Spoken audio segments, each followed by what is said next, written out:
Good evening, everybody. It is Friday night in Pittsburgh, Pennsylvania. My name is Adam Bittner, Assistant Sports Editor for Multimedia at the Pittsburgh Post-Gazette, here for day 2 of our Steelers NFL Draft live stream at Aslin Beer Company in the Strip District. Got a lot to talk about tonight with Chris Carter, our Steelers insider, Paul Zeise, our Post-Gazette sports columnist, reacting to day 1, the Steelers' somewhat unpopular selection and the fallout of the botched attempt to draft Makai Lemon. We're going to talk about that. We're going to talk about the 4 picks the Steelers have tonight. We're also going to talk about, could they be trading up? Could they be moving up in this second round to attempt to get someone they really like? So just a reminder, if you're just joining us for the first time, we're going to be talking about the draft from a Steelers perspective. If you want to hear about what the Dolphins are doing or what the Jaguars are doing, that's what the TV broadcasts are for. We are dedicated to the local perspective, both with regard to the Steelers, and then we'll also talk about our local college teams, Pitt, Penn State, West Virginia, prospects who may or may not come up. Kyle Lewis, Drew Allar, I think, are the 2 big names that we think could go tonight on day 2. So we'll keep an eye on that. We also want to thank Aslin Beer Company before we get going here. Great venue. We've really enjoyed being down here. Great beer, great food. They got plenty of games going on. So if you're looking for something to do on your Friday night with the draft in town, I think we all know that the traffic didn't really live up to the hype. It's been pretty easy to get in and out of town despite the big crowds on the North Shore. Shout out to the people the people that manage this in Pittsburgh, local government, anyone that was involved. This has been masterfully managed. I thought this was going to be a traffic nightmare in our city. Listen, as a person who has tried to get to the Peterson Event Center when a volleyball game and a Pitt basketball game is going on at the same time, that has been a nightmare at times. For this to be going off as well as it has, this took a lot of great planning. Yes. And I think also a lot of people got scared by all the discussion of traffic and all the people down here and everything being jammed up, and a lot of people took the buses and took the shuttles and took all that other good stuff. But as far as people driving into town, I just saw it came across that Rivers Casino, you can now park for free. That's wild. Which tells me that that's so wild. A lot of people haven't driven into town. So if you want to sneak in now and there's no traffic, you can go right to Rivers Casino, park for free, walk over, and you can get in there and probably get there before the Steelers pick.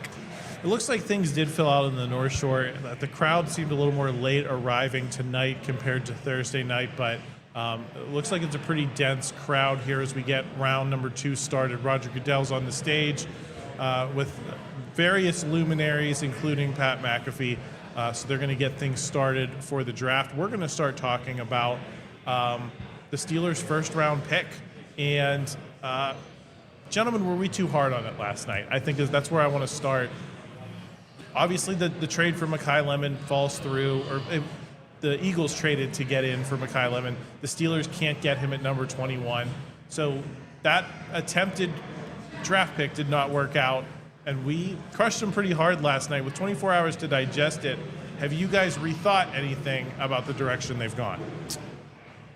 Well, I mean, I will just say this. I think there were a number of people that were confused by our criticism and much of the criticism of the Steelers.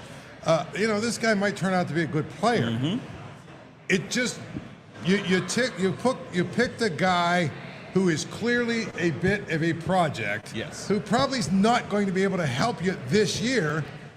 And, you're still entertaining the idea that you're in win now mode. And I know this because you're going to bring back a 43-year-old relic to play quarterback. So to me, you needed to get an impact player first, second, third round. These guys needed to be guys who are ready to play this year. This kid might turn out to be a really good player. But, Chris, you studied a lot more than I do.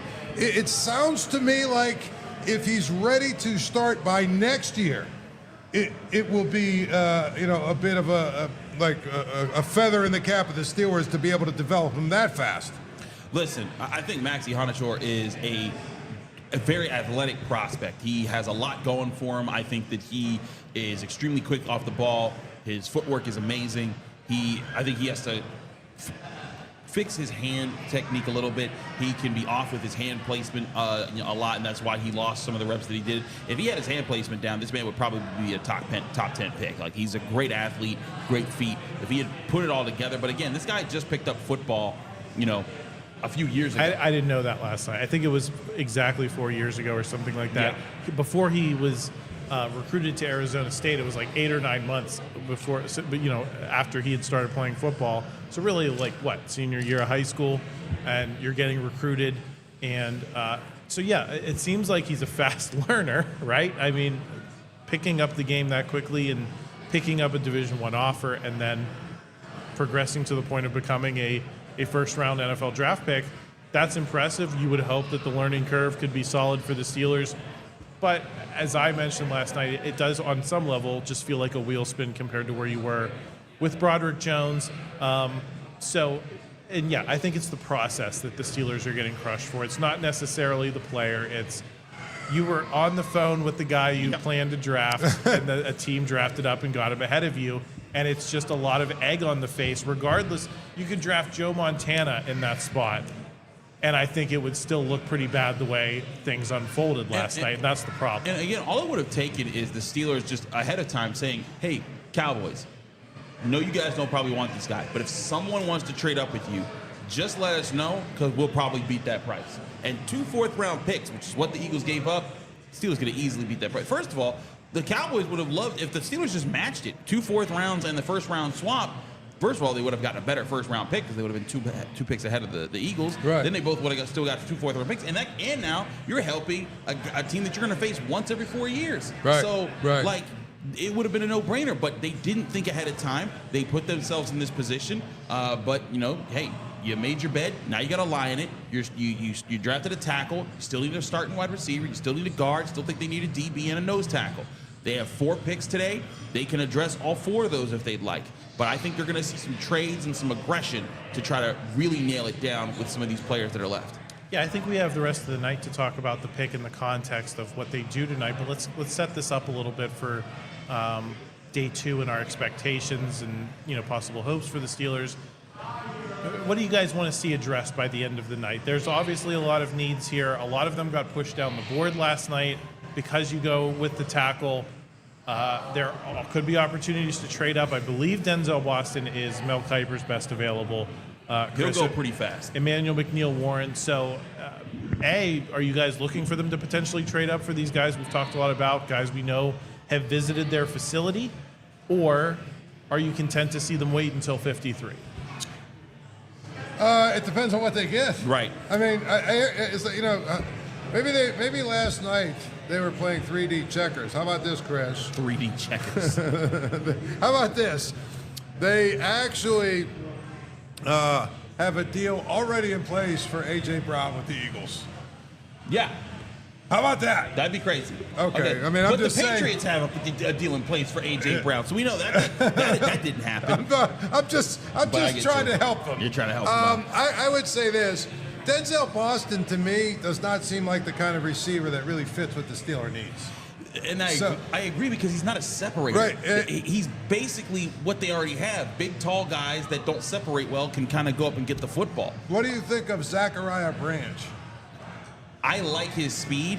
He needs to improve his route running. And he's small. He's really small. Really small. I think Who is the best receiver in your mind that fits what the Steeler needs? Let's do that, because I just read off a couple of the top guys.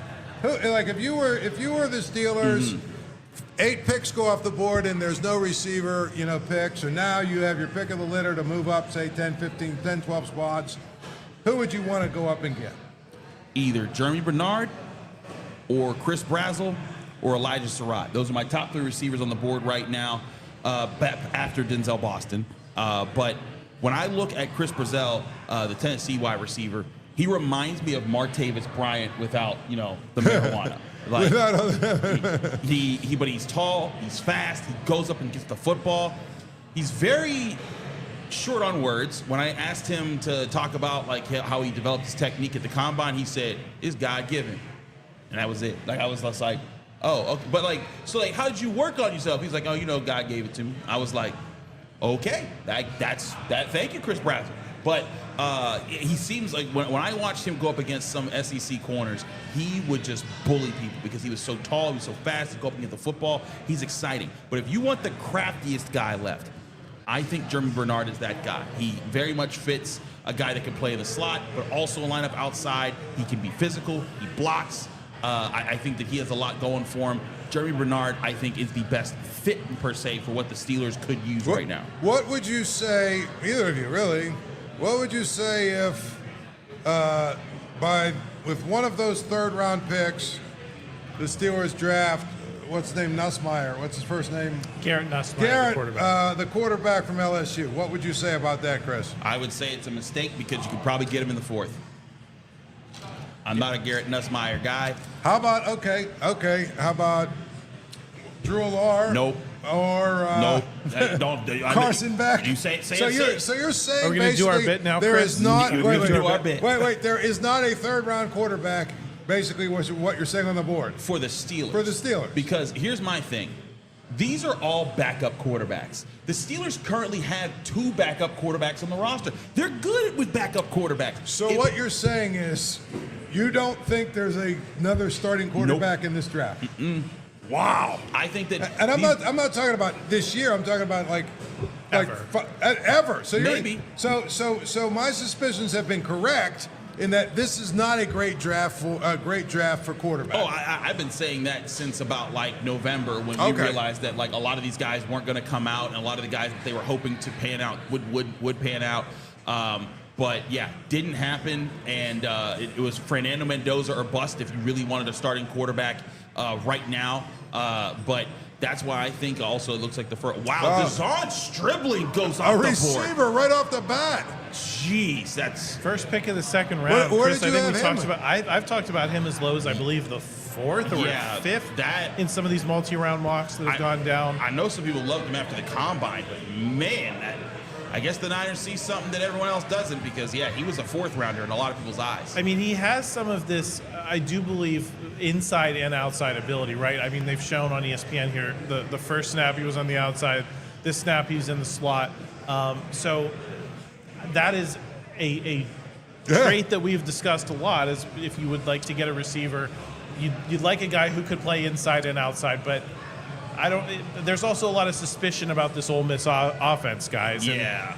And it's very wide open, and I will Lane say Kiffin this, has though, made a lot of these guys. I will say that if any offense is sort of translatable to what Ole Miss does, it would be San Francisco's, right? I mean, Kyle Shanahan's offense. That's a good point, Paul. I mean, that's a good point. That's the kind of receiver that they have a bunch of. They try and, and so what do we call them? System guys or whatever, right? Or the Ole Miss guys. Chris, I was going to ask you, well, first of all, as we talked about yesterday, now that there's a receiver off the board first, is this going to start a run of receivers, and is that going to force the Steelers' hands? I would not be shocked, Paul. And secondly, this guy, Jermon McCoy, has been at the top of the best available list for at least the last 10 or 12 picks. Why is nobody picking him, Chris? It's a good question. I mean, well, he was hurt. That's right. That was the guy, He was hurt, but I thought that someone would have picked him by now. But I think there's just serious questions about how hurt is he really? Could he be out for a longer term? I think those are real questions that people are facing right now. Personally, I'm starting to think Colton Hood, the other Tennessee cornerback, might go before Jermon McCoy. And I really like Colton Hood. I think he's a really good player. But Jermon McCoy continues to fall. I still think he's a fantastic player. If you know that he can be healthy even as late as the start of training camp or a mid-training camp, I think he could be an elite NFL corner someday. Yeah. It's going to be interesting to see. I mean, he's a guy that you would think someone would grab. Yeah, by now. But yeah, I mean, Adam, we talked about it. You start a run of players at a position. It's not necessarily a good thing if it's a position that you, and meaning the Steelers, need. How many times are you in a fantasy football draft and someone takes the first kicker, and then everyone takes a kicker for a round, and you're like, why did everyone take a kicker? That didn't make any sense. And maybe you're playing in the right fantasy football league if that's the strategy people take. But all right, we got the Arizona Cardinals selection being announced by James Conner, the former Pitt running back, and Steelers running back. Yep. It is Chase Bisontis. Chris. Ooh, that's a big Another one. name we had discussed as a Yep. possibility for the Steelers in the 2nd round. A guard. I think there are still good guards available. I think the big name that comes to mind is Emmanuel Pregnon. That's the last one. The veteran guy. But Chase Basantis was a guy you thought might be available. At 53, he goes at 34 to Arizona. So first couple guys off the board I think are pretty interesting from the Steelers' perspective, guys. Yeah. I look at this. There's a run at guard right now. I mean, it's been cumulative, but now you saw Keelan Rutledge go at the end of the first round. You already had Iheanachor go. Now Pregnon, he's the last guy that's a real day 2 prospect left, unless someone wants to move up and get Bo Stevens in probably the third round. But it's getting choppy for teams that want guards right now. So I do think it's going to be interesting to see if the Steelers, if they view that as the primary need, they got to go up and get Pregnon. And I love Pregnon. Honestly, I had him as my second best guard in this draft class. He's built like a rock, the way that he's athletic and can play. So that would be a good get. But I also wonder, how will the Pittsburgh fans down in the North Shore react if they get the announcement their second round pick is also another offensive lineman? Yeah. Well, I would react differently if it was a guard, right? I think people, the old stereotype is the fans find the offensive lineman boring, but I think everyone understands how clear of a need guard is compared to what we perceived with tackle, and it really comes down to how you perceive Broderick Jones. I think all three of us spoke up on some level of defense for him last night, but clearly the Steelers are not comfortable with that situation. So I would, if you told me the Steelers were getting one of these very solid guards, I don't think I'd be upset, but I'm not a fan, so maybe I don't have the same perspective as everyone else. And I'll say this: today I wrote for the Post-Gazette. I wrote an article about what the Steelers should try and do, and I thought that they should be aggressive and move up. And guess who was one of the guys I said they should move up to try and get? This Chase Basantis. That's who I said. Now, interesting take, and I want to get your thoughts on this, Chris, and yours. Charlie Batch. They should not draft him, Paul. Yes. That's just my take. What did Charlie Batch said? If they draft a quarterback in the second, no, there is no quarterback you draft in the second. They do have a couple picks in the third round. Oh, no. If they take a quarterback at this particular point, I think the door officially shuts on Aaron Rodgers as it relates to his return. They're comfortable with the young quarterback and Mason Rudolph being the veteran guy in that room. That seems like a very hypothetical conversation to me. Yeah. If there was a second round quarterback. Yeah, I'm going to just say no. I just don't think any of that happens. I think that... But he's basically saying if they pick a quarterback, that means it closes the door on Aaron Rodgers. I don't know that it closes the door, but I think it does get back to the conversation we had last night of what did you signal about your intentions with the pick that you made, and is Aaron Rodgers interested in coming back to play behind a very raw tackle, and maybe he's not, and maybe he answers the question before the Steelers do, based on how they perform, maybe particularly tonight. Shane Conlon, I believe, is another Penn State guy. They're bringing on all the locals here between James Conner, Shane Conlon for the pick. He's going to announce the pick for the Buffalo Bills here, but I think it's just an odd dance. TJ Parker, I think Miles in the chat had that. I did want to ask quickly about Jalen Farmer from Kentucky, Chris, because it was another name that we've seen mocked to the Steelers at different points. I think I saw him in it was either you or Ray in your 7-round mock drafts had him as, I think, the 4th round pick. He's like my day 3. If I have him as a day 3 guard if you don't get guard in the first 2 days behind Bo Stevens. So it's Bo Stevens, Jalen Farmer, and then after that, honestly, I might have to do some more research because if they wait that long, I think it's just like, hey, we're just good with not drafting a guard too high this year. One thing I did want to circle back on, Chris, was you mentioned Chris Brazell. What is the difference between him and Denzel Boston in your mind? Because if we're going to agree that maybe Denzel Boston's not the best fit, okay. Speed. Right, and that's what they need. Fast. Yeah. That guy can burn. There was a game in the SEC. I forget if it was Mississippi State. It was Georgia, I want to say. That man had 3 touchdowns. They were all like bombs. It was all just throw it up. I'm going to beat whoever's in front of me. And he was just cooking people. He's fast. He's tall. He goes up against the football. He needs to polish his route running. He needs to polish a few things. I think he gets a little cocky at times. But that dude is a massive athlete. He showed out at the combine.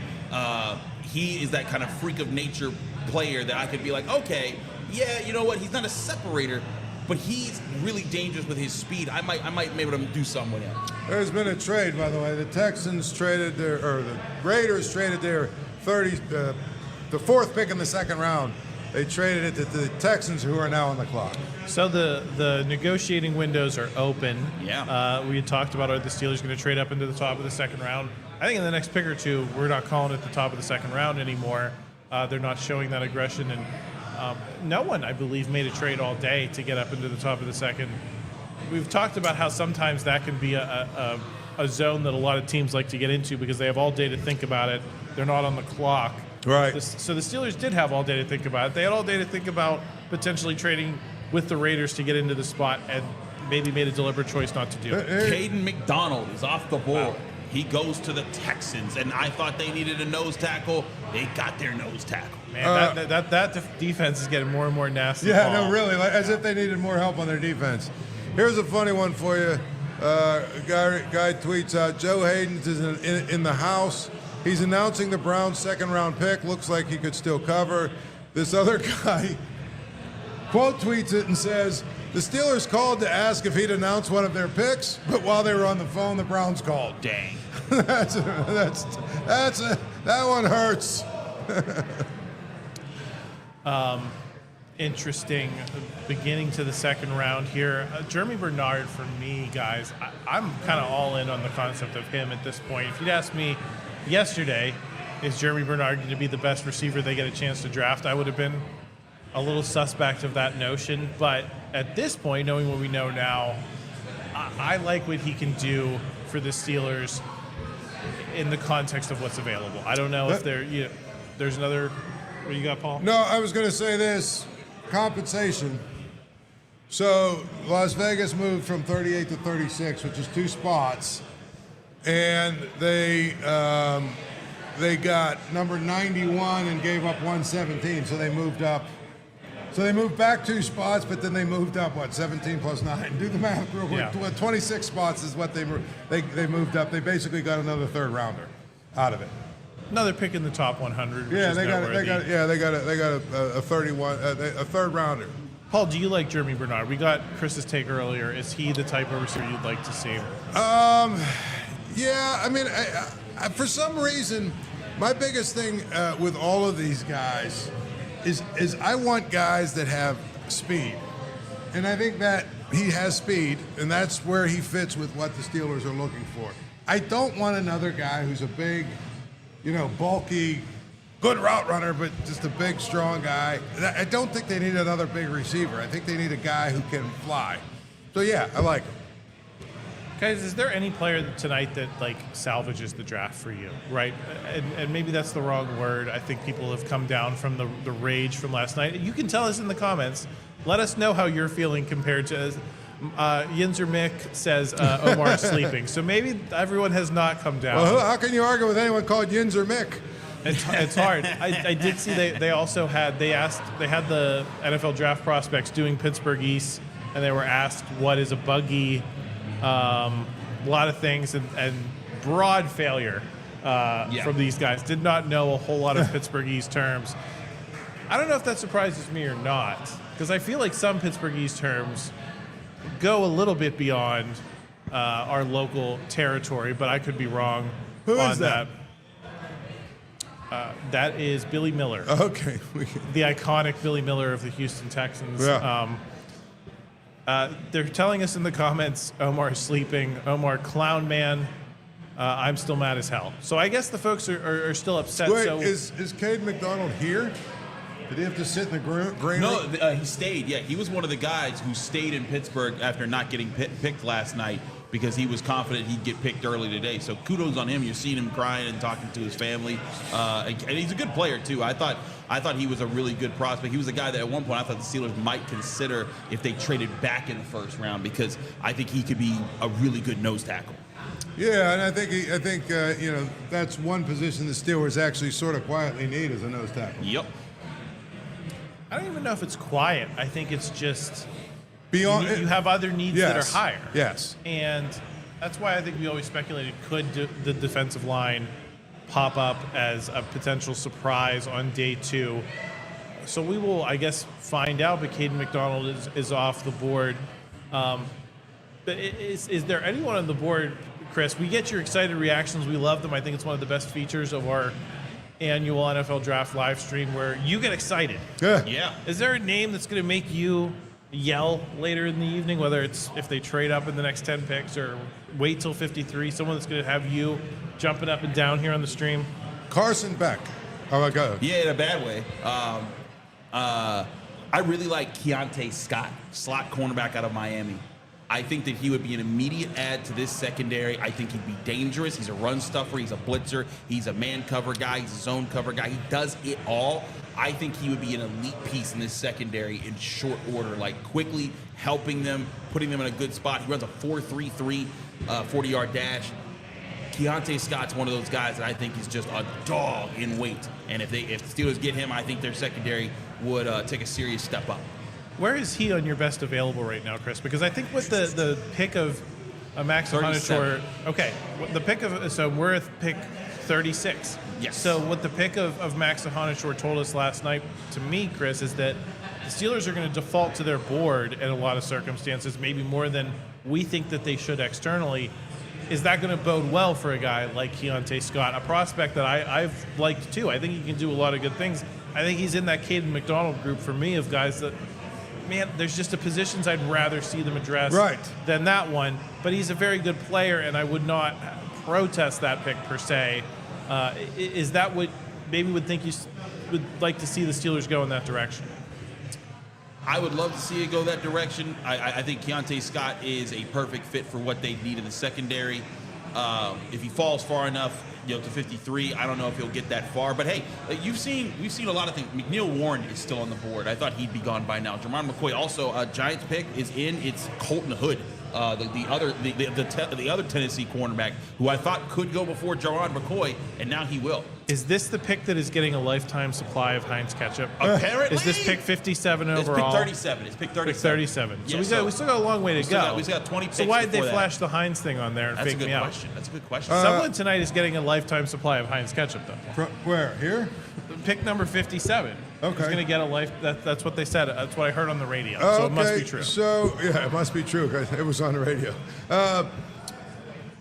Chris, while we have a few minutes here and we're still talking about some of these other teams, is Kyle Lewis going to be picked tonight?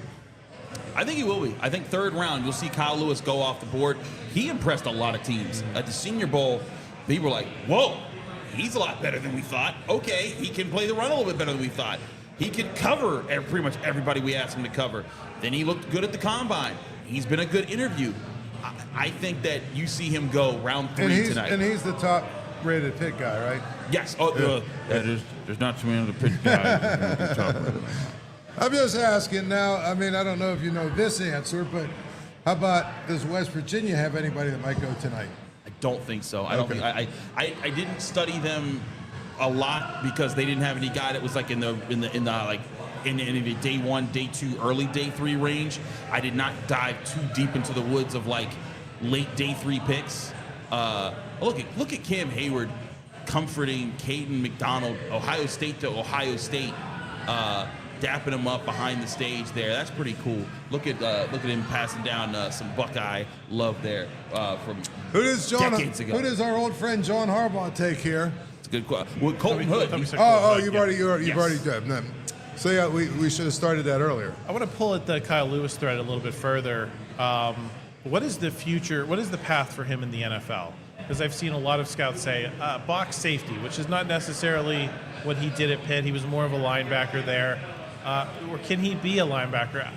Not just asking in the context of the Steelers. I think there have been several mock drafts that have tied him to the Steelers, but just the general NFL path for him, what does that look like for you, Chris? I think that he's a guy that you put him at like an outside linebacker position in a 4-3 defense. I think he lights it up. I really like the way that he moves around the field. He's not your immediate run stuffer that takes on guards and the mic, but as a Will or a Sam, I think that he could float around for you. He could take on guys in coverage. And hey, if you wanted to make him a dime backer who like helped in coverage more as a safety role, fine.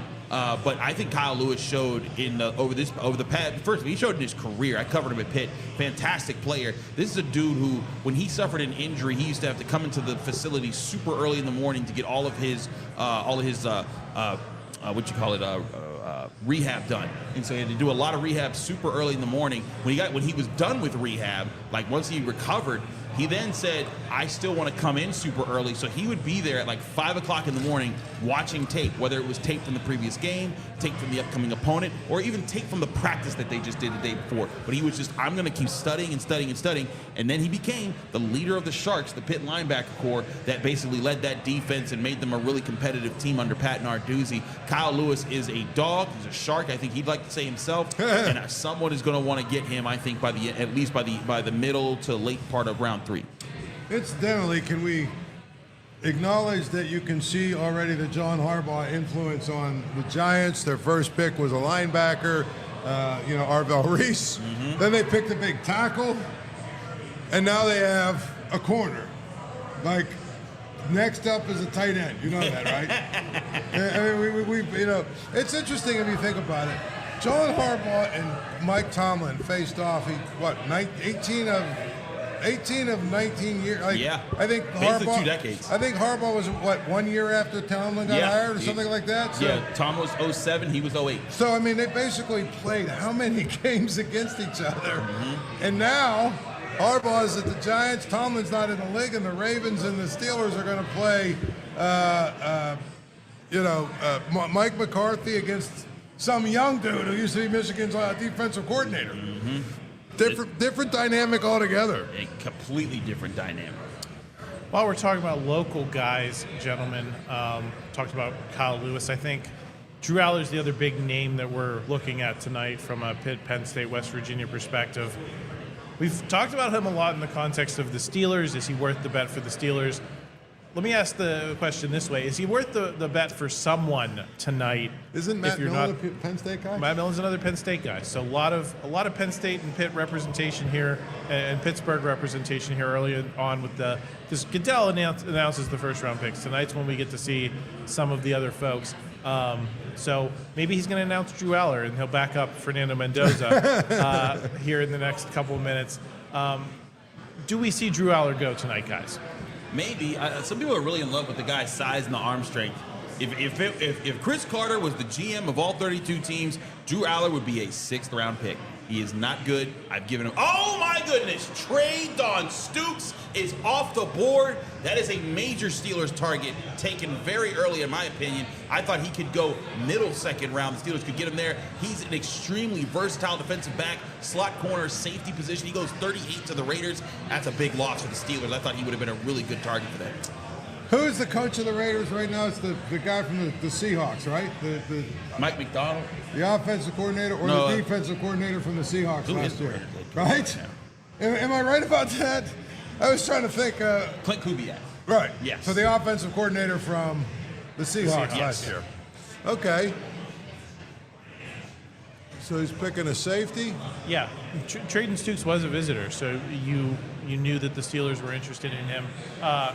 Paul, is Drew Allar a 6th round pick for you? Was he a 4th round pick for you? Was he a 2nd or 3rd round pick for you? Because last night we went into last night thinking Ty Simpson had no shot, right, of jumping up to being the 13th overall pick. Haven't seen them going after the quarterbacks in the early going here tonight. Where does Drew Allar fit for you as a potential draft pick this evening? Well, I think this. If another quarterback is going to go off the board, it's going to be him tonight. I think he's the best of the rest of the pack. If I had to look at, all these other guys, I say at least Drew Allar has some of the physical tools to actually be a legitimate NFL quarterback.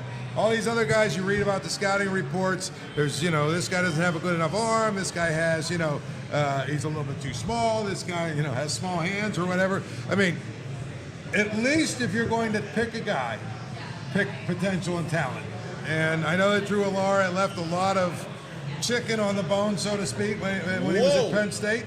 But that's who I think is the best quarterback on the board. The Browns have made a pick at 39, and it's another Steelers target. The Browns have taken Denzel Boston, the Washington wide receiver. Thank God, because I call that man Denzel Washington way too much, and I did not want to have to do that. That's when he was a Pittsburgh Steeler. But Denzel Boston off the board. That's Casey Concepcion and Denzel Boston to the Browns. My goodness. Some big moves to improve the receivers. Isn't that the second receiver they've taken? Yeah, Concepcion and Boston. They're saying they're going to improve their receivers for Shedeur Sanders. Yeah. I'll just say my piece on Drew Allar.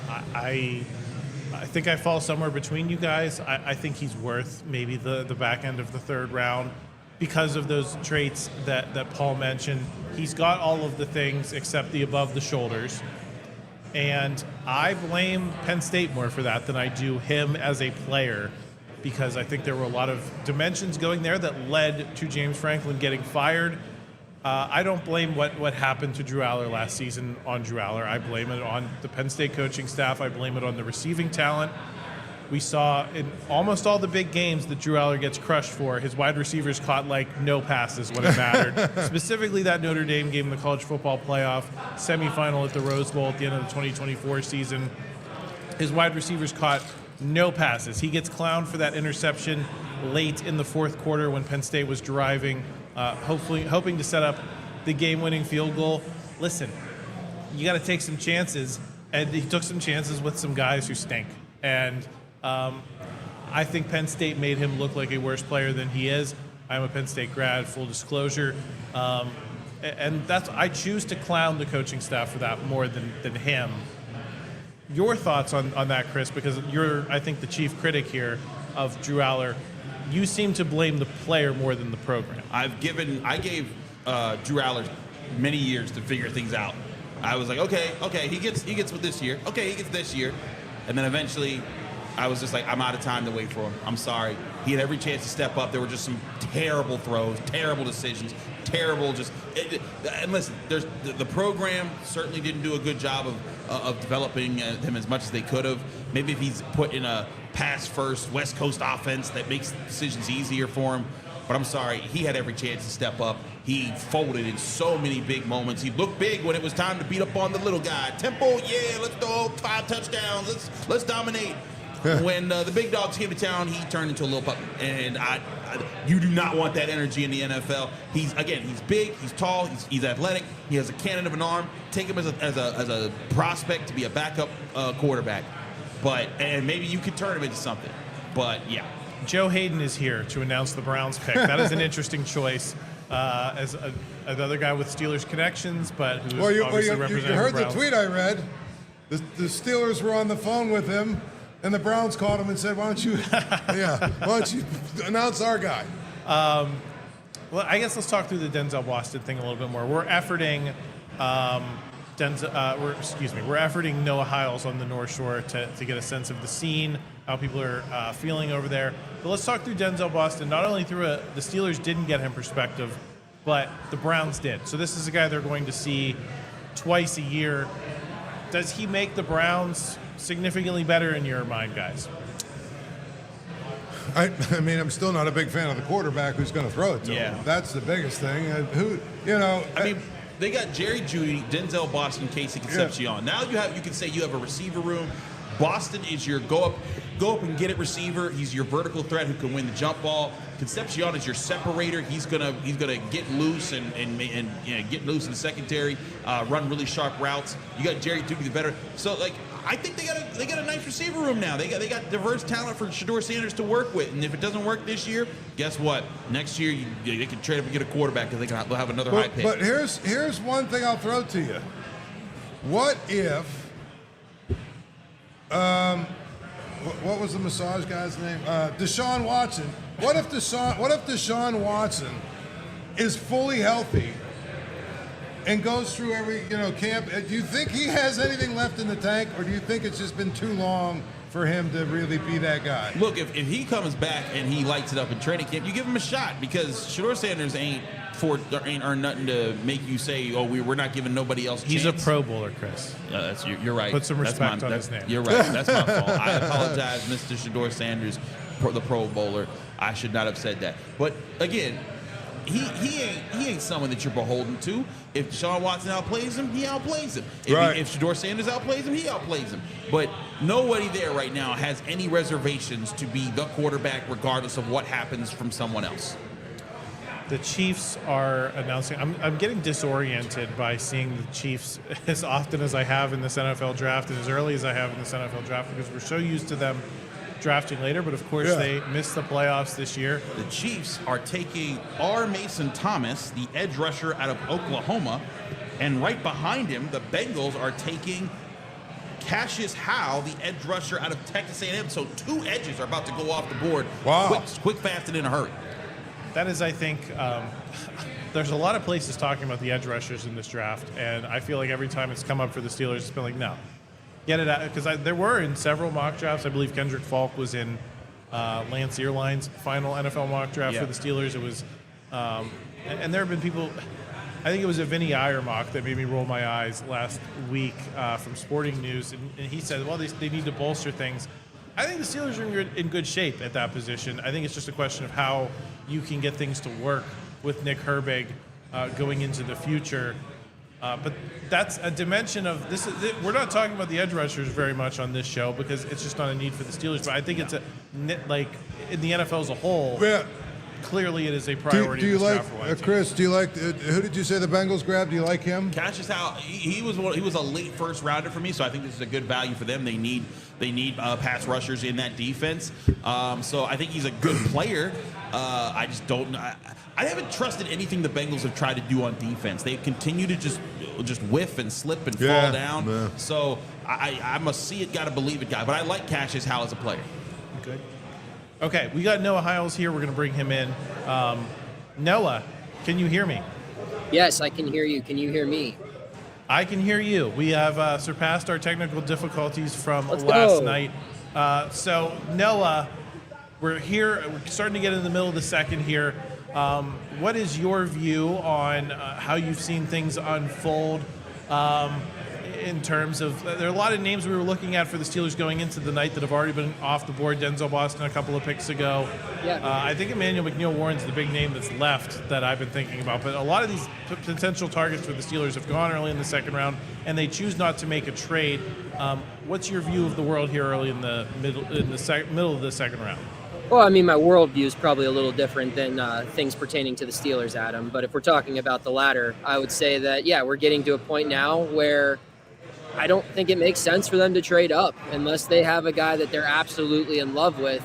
It feels like that moment's passed. I mean, I still think there's value in it, and you don't want to get sniped again like they did last night. But at this point now, I think there are the prospects on the board who are on the board, and they seem to have a good idea of what they're looking to do. Otherwise, we would have seen a move by now. They seem to be confident that their guy's going to slide down to them. What's the crowd looking like over there tonight, Noah? Because you're kind of our guy on the scene. Yeah. It looks like it's a little bit thinner than last night. We heard Paul say the parking is free at the casino now. Started out at $250 a day for the NFL draft, but now apparently people can roll straight in for free. Is it noticeably less dense over there, or is it like 80% of what it was last night? I would say probably more like 60, which I don't think is to be unexpected. I mean, night one, and I also think it's a little bit more spread out. Like, I don't think everyone is as pressed to be at the main stage, seeing the picks being announced. I think people are veering off to go to different concerts, go to different events, maybe just enjoy the free parking at the casino and the fun things inside the casino next to the parking lot. I think there are still people around the area, but I don't think it's all condensed into one spot like we saw last night. Noah, in terms of the first round pick last night, Max Iheanachor, we've learned a little bit about him. We've had about 24 hours to digest. I asked this question to Paul and Chris here at Aslin, but I wanted to ask you as well. Are you sensing a little more calm and people coming down off of the rage from last night with that particular pick? Because I think there's a lot to like about him as a player. I think people should probably give him a chance. He seemed really excited to be here today. He was already on the plane in Pittsburgh to be introduced. So do you sense maybe some of the edge coming off of last night? I mean, I don't get the sense that Steelers fans are mad at the player. I think they're still very mad at the organization. I think that this fan base, for the most part, has supported just about any draft pick that's been made. You know, like even if they disagreed with it, they just said, all right, well, he's here now. We want to see him succeed. But I think, you know, from the time he was selected last night to now, I don't think many people's opinions on the quality of the pick has changed, if that makes sense. Yeah. Chris, do you have anything for Noah? I can't hear Noah at all. So Oh, you can't hear Noah at all. Well, tell Chris I said hello. Noah says hello, Chris. What's up, Noah? Noah, Blue Base boys for life. Sir. Noah, they got 4 picks tonight. If I asked you positions that are highest on your priority list that you would like to see addressed, regardless of names, what are your priorities going into the evening here? I think left tackle's got to be at the top of the list, right, Adam? No, in all seriousness, we've made that joke here as well. Yeah, I mean, well, Carter and I were talking when he was on the North Shore earlier today. I still think guard is a big priority, and I don't know how the reaction is going to be if that's their next pick. If they spend their first 2 picks on offensive linemen, I think they're going to be even more pissed off fans on the North Shore, although I could see that being a necessity. I think wide receiver has to be the top priority here. There are still a lot of good defensive backs available. So if you feel like you can get more value out of the corners who are still on the board, I mean, McCoy is a stud that was supposed to go the first round. I'm not really sure what happened there. I like Pawns out of Indiana. His size is a little lesser than what you would ideally like to take for the corner in the second round, but I still think you get a lot of value there. So I would say wide receiver, corner, and guard would be like the 3 ones. And then after that, if you want to double up on receiver, if you want to maybe go running back or linebacker or safety, double up on corner, I'm fine with all of those. But I think your next pick has to be someone in either the offensive or defensive backfield. You can't go interior again. I just don't think that's going to gel well with the crowd here. And not that you want to make it all about the crowd, but you got to get some skill players. Yeah, we had that debate. You mentioned, are people going to be angry if they go offensive line again? Do you think people could differentiate, though? Because I think Steelers fans on some level are savvy enough to differentiate between a guard and a tackle, where you went into last night thinking, is tackle a huge need? I think it was pretty debatable for most people. But I think we all went into this draft saying if they had taken, for example, Venga Ioane from Penn State at number 14, I don't think a lot of people would have argued with that. No doubt. Do you think people can differentiate between those 2 needs?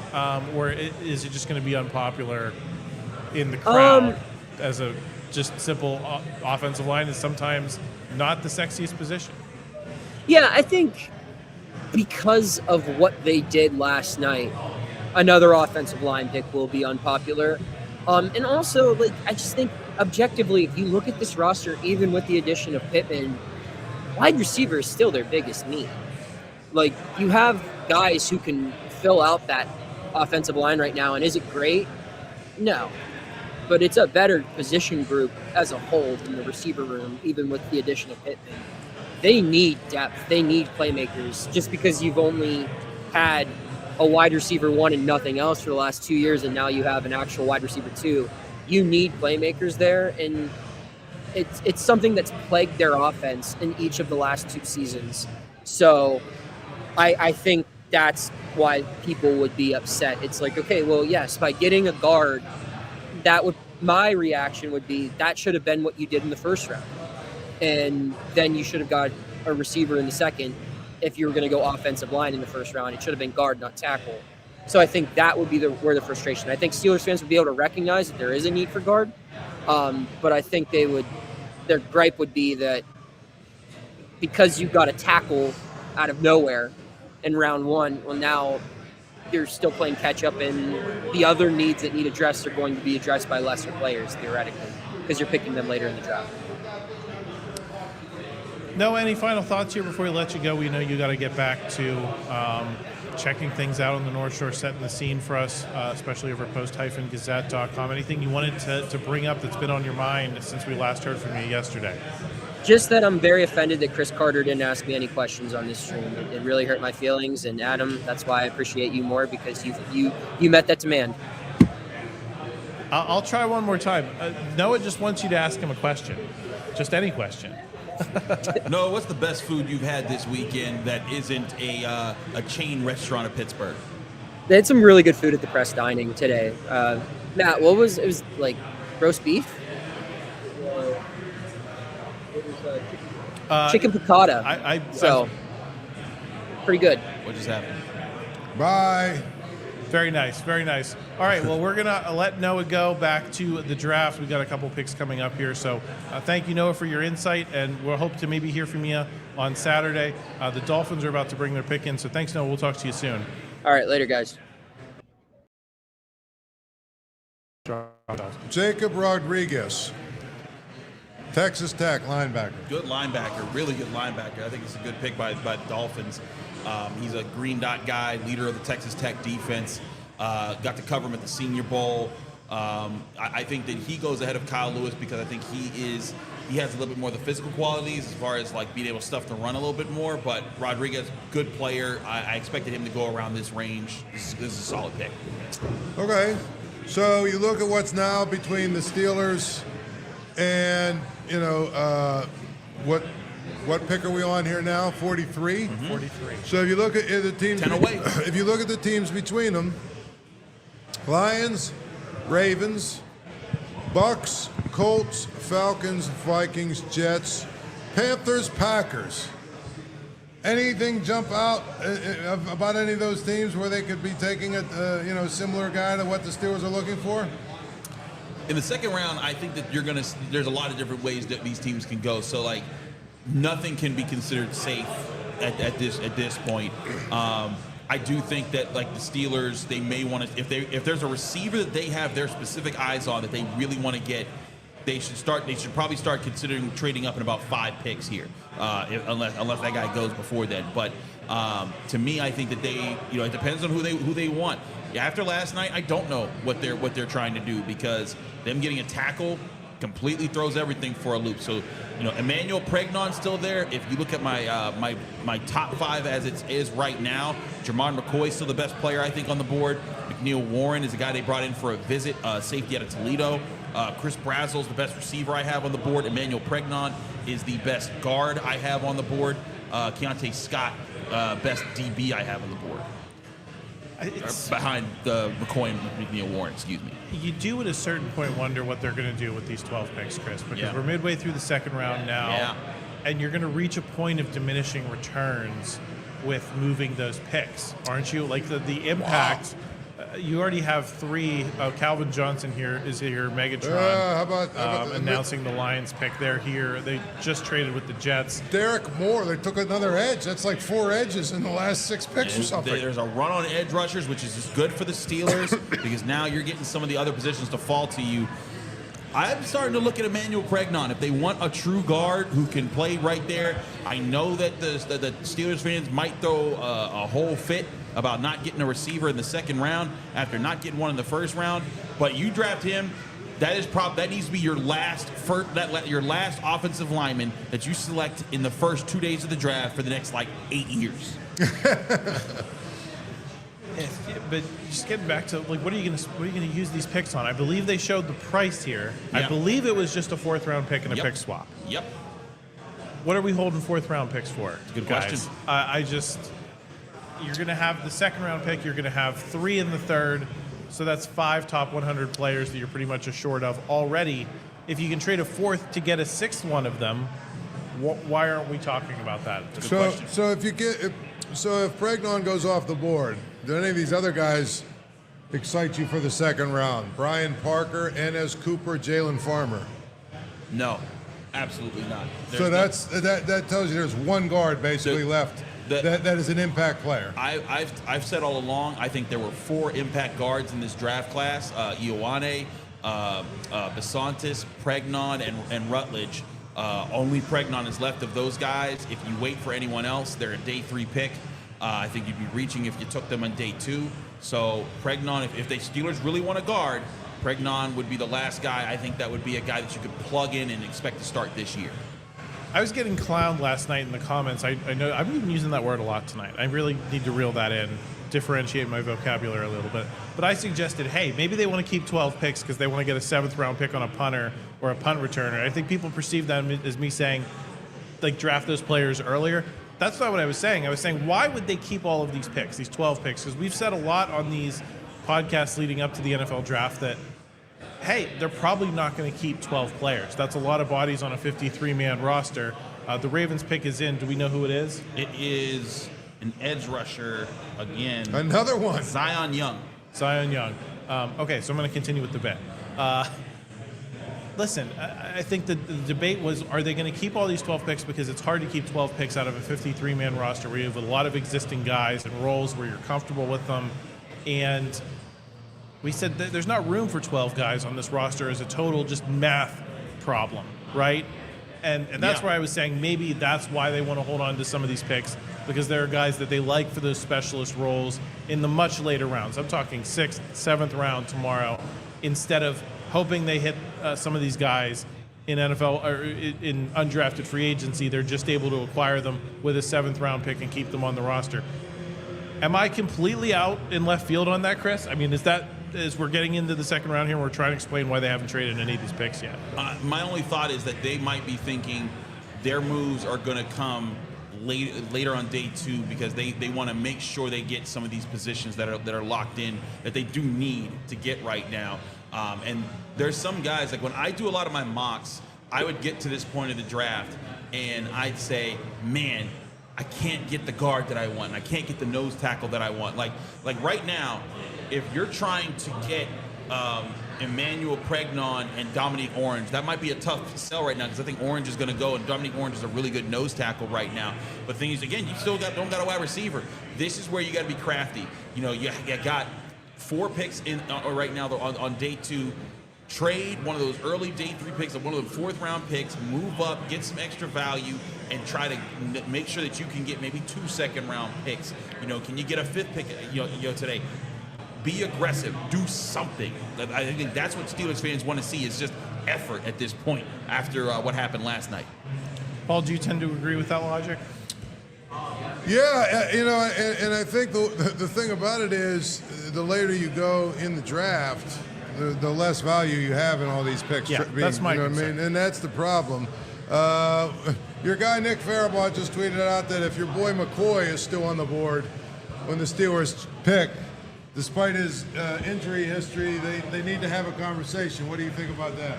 Listen, McCoy, when he was healthy in 2024, people said then he was the best cornerback in college football. Right. So, he missed all last season, still isn't fully healthy yet, so there's some concerns there.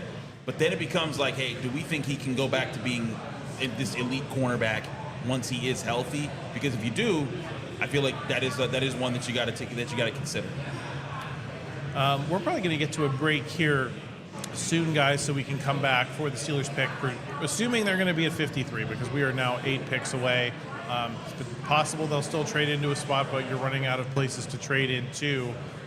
We've got, Tampa Bay, Indianapolis coming up. So there is a trade. The 49ers traded a 5th round pick for D. Winters. Woo! Yay. I mean, I don't know if that really makes you all that excited. Woo! But that's the case. D. Winners. There's the edge rusher draft is unfolding around us, and we're just we're not logged on for it. But this was why when I formed my big board, if you go back to I ranked, I'm going back to see, 16 edge rushers in my top 100 because I knew this was a really strong edge rusher class, and you're seeing that run happen right now.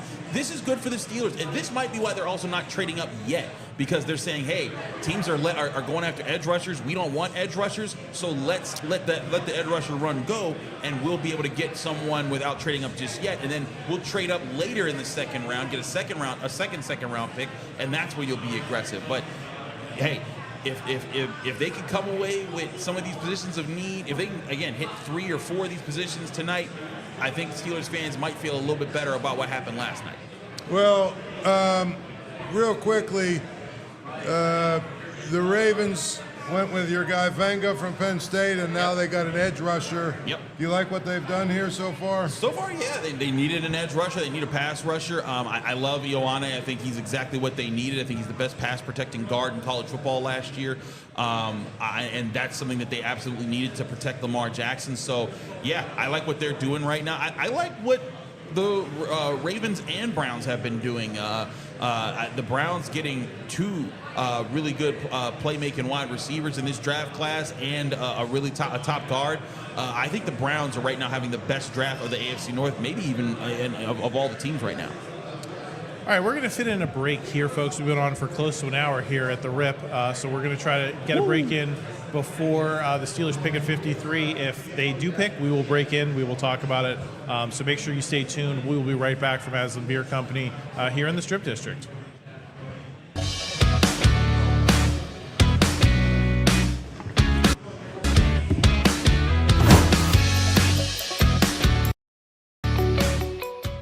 Canton, Ohio, the birthplace of the NFL, welcomes visitors from all over the world to share in the history, culture, and love of the game. In our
water park. When you're filled up on football and you're hungry for more, discover delicious food and drinks around town. Sample a bit of it all on our walking food tours. And along the way, experience the greatest moments in NFL history come to life as public works of art. As the sun goes down, Canton's nightlife heats up. Sip a drink fireside with live music in Centennial Plaza. Or catch a show at the Canton Palace Theater. Gain some yards and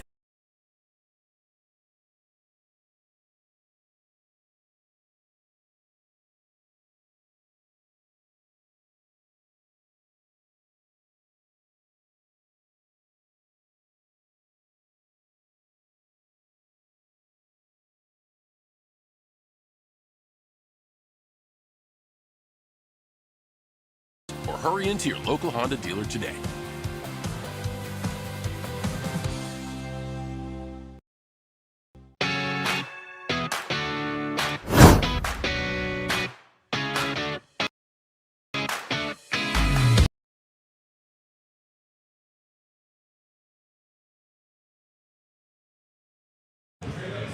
We are back, folks. The Steelers, it appears, have traded up to number 47.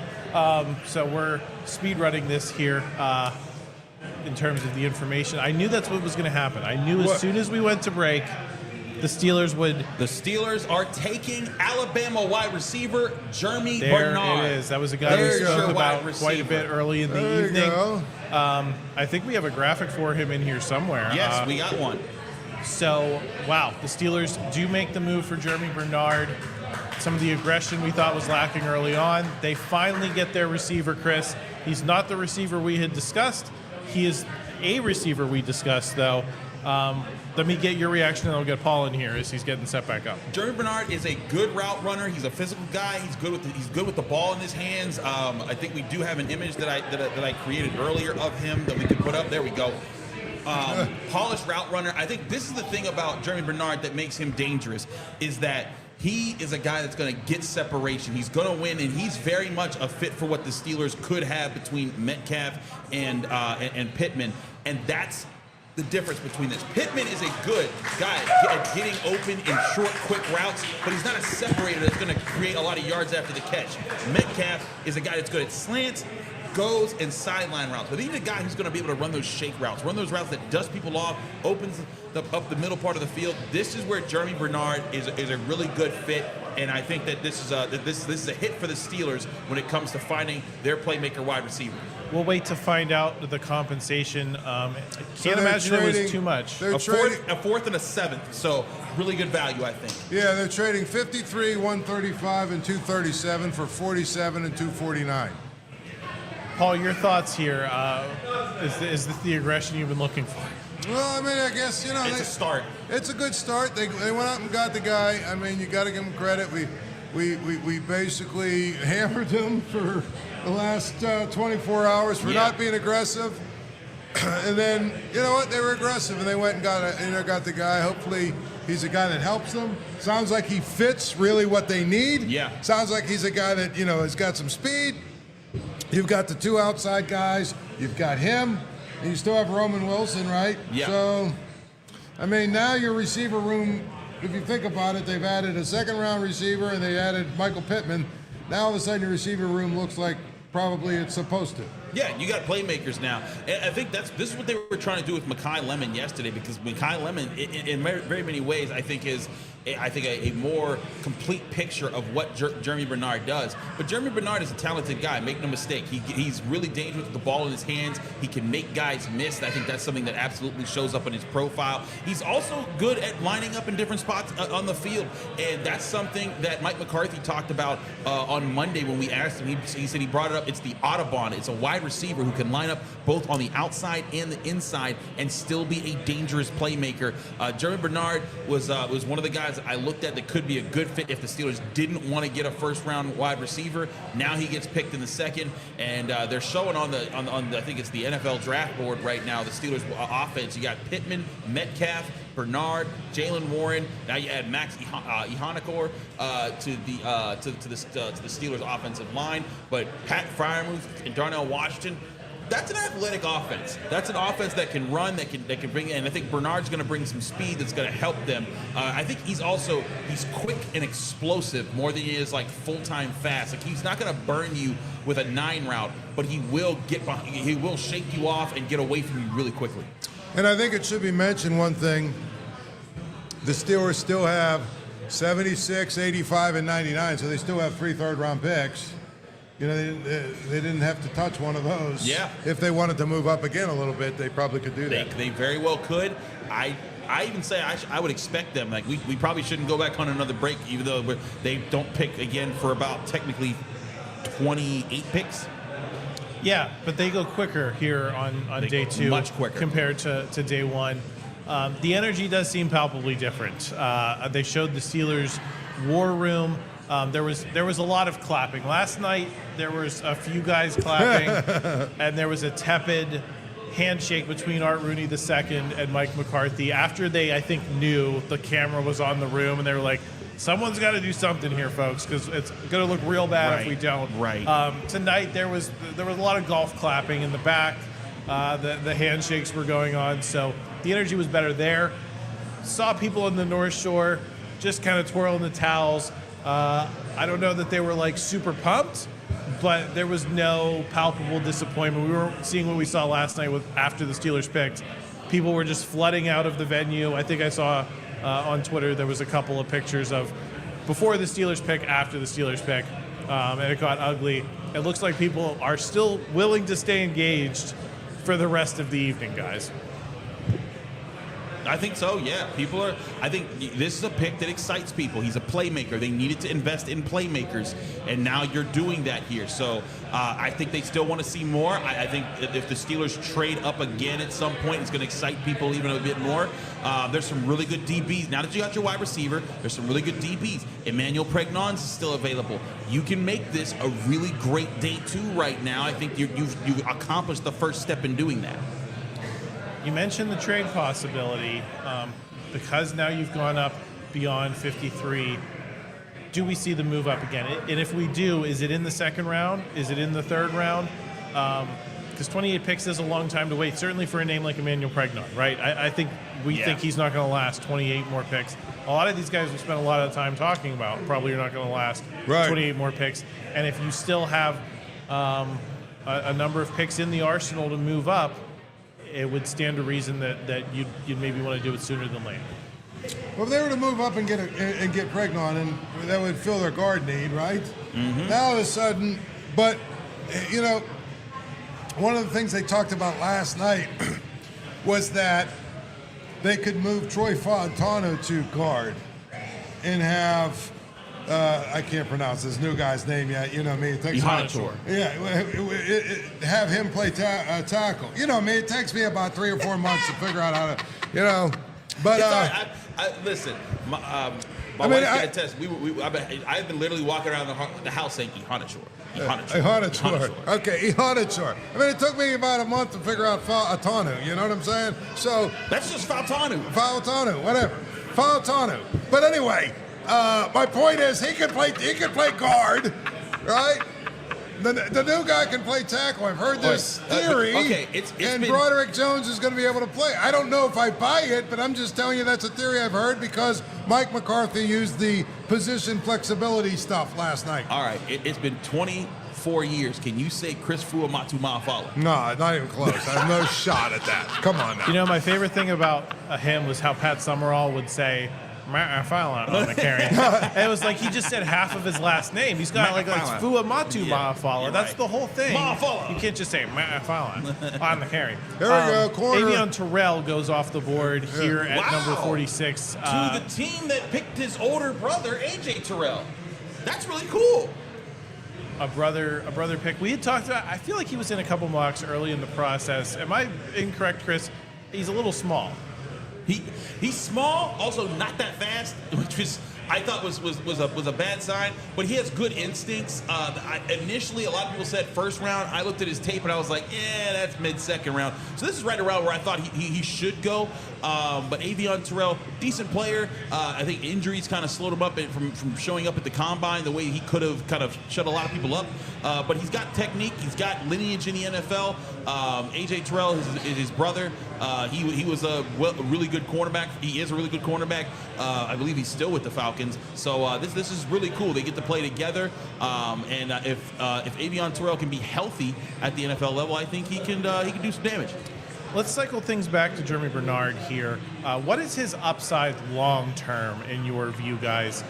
Because that's I think an element we were discussing with some of those potential first round picks last night was, okay, maybe you want to see how they fit alongside DK Metcalf and Michael Pittman now, but what is the potential of this guy to become a number 1, number 2 of the future, to surpass those guys on the depth chart and eventually be your guy for maybe 7, 8, 9, 10 years? Is Germie Bernard that guy?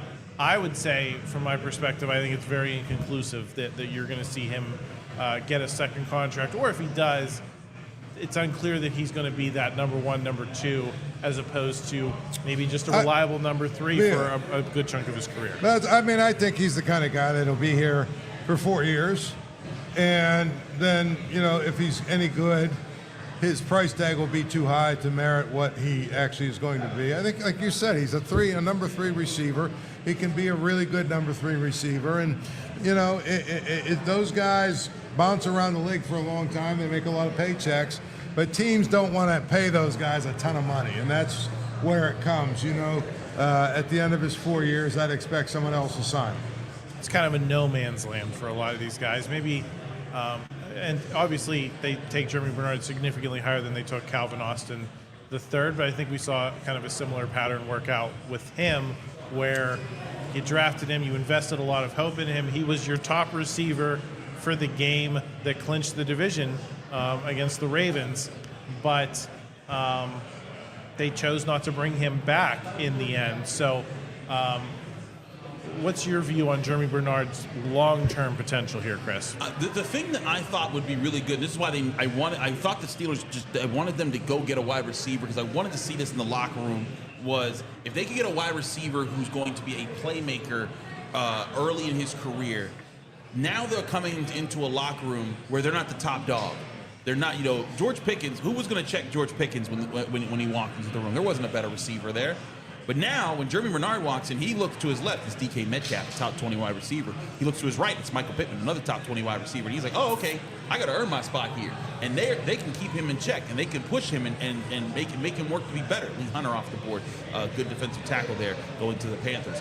But that, to me, that is where I think that this is a really good boost for the Steelers, is that I think Germie Bernard, he could be a franchise wide receiver if he pans out. He's a good separator. He's tough. He's physical. So some people compare him to Hines Ward with the way that he likes to play his game. So if I'm the Steelers, I want to cultivate this guy, turn him into a leader, turn him into a long-term guy, and eventually he becomes your number one wide receiver, and he becomes one of the best wide receivers in the NFL. Long way to get there, but a good athlete, a good separator. I think that's a solid day 2 pick after what happened yesterday. Lee Hunter was a guy you really loved, Chris. I remember we had a specific conversation about him. We know they have that kind of like secondary need for a nose tackle. You kind of have wanted to see them potentially get a pure nose in this draft so that you can move Keanu Benton. So A, you find out, hey, do we have a potential nose tackle of the future here? And then B, is Keanu Benton a guy who we would like to keep around?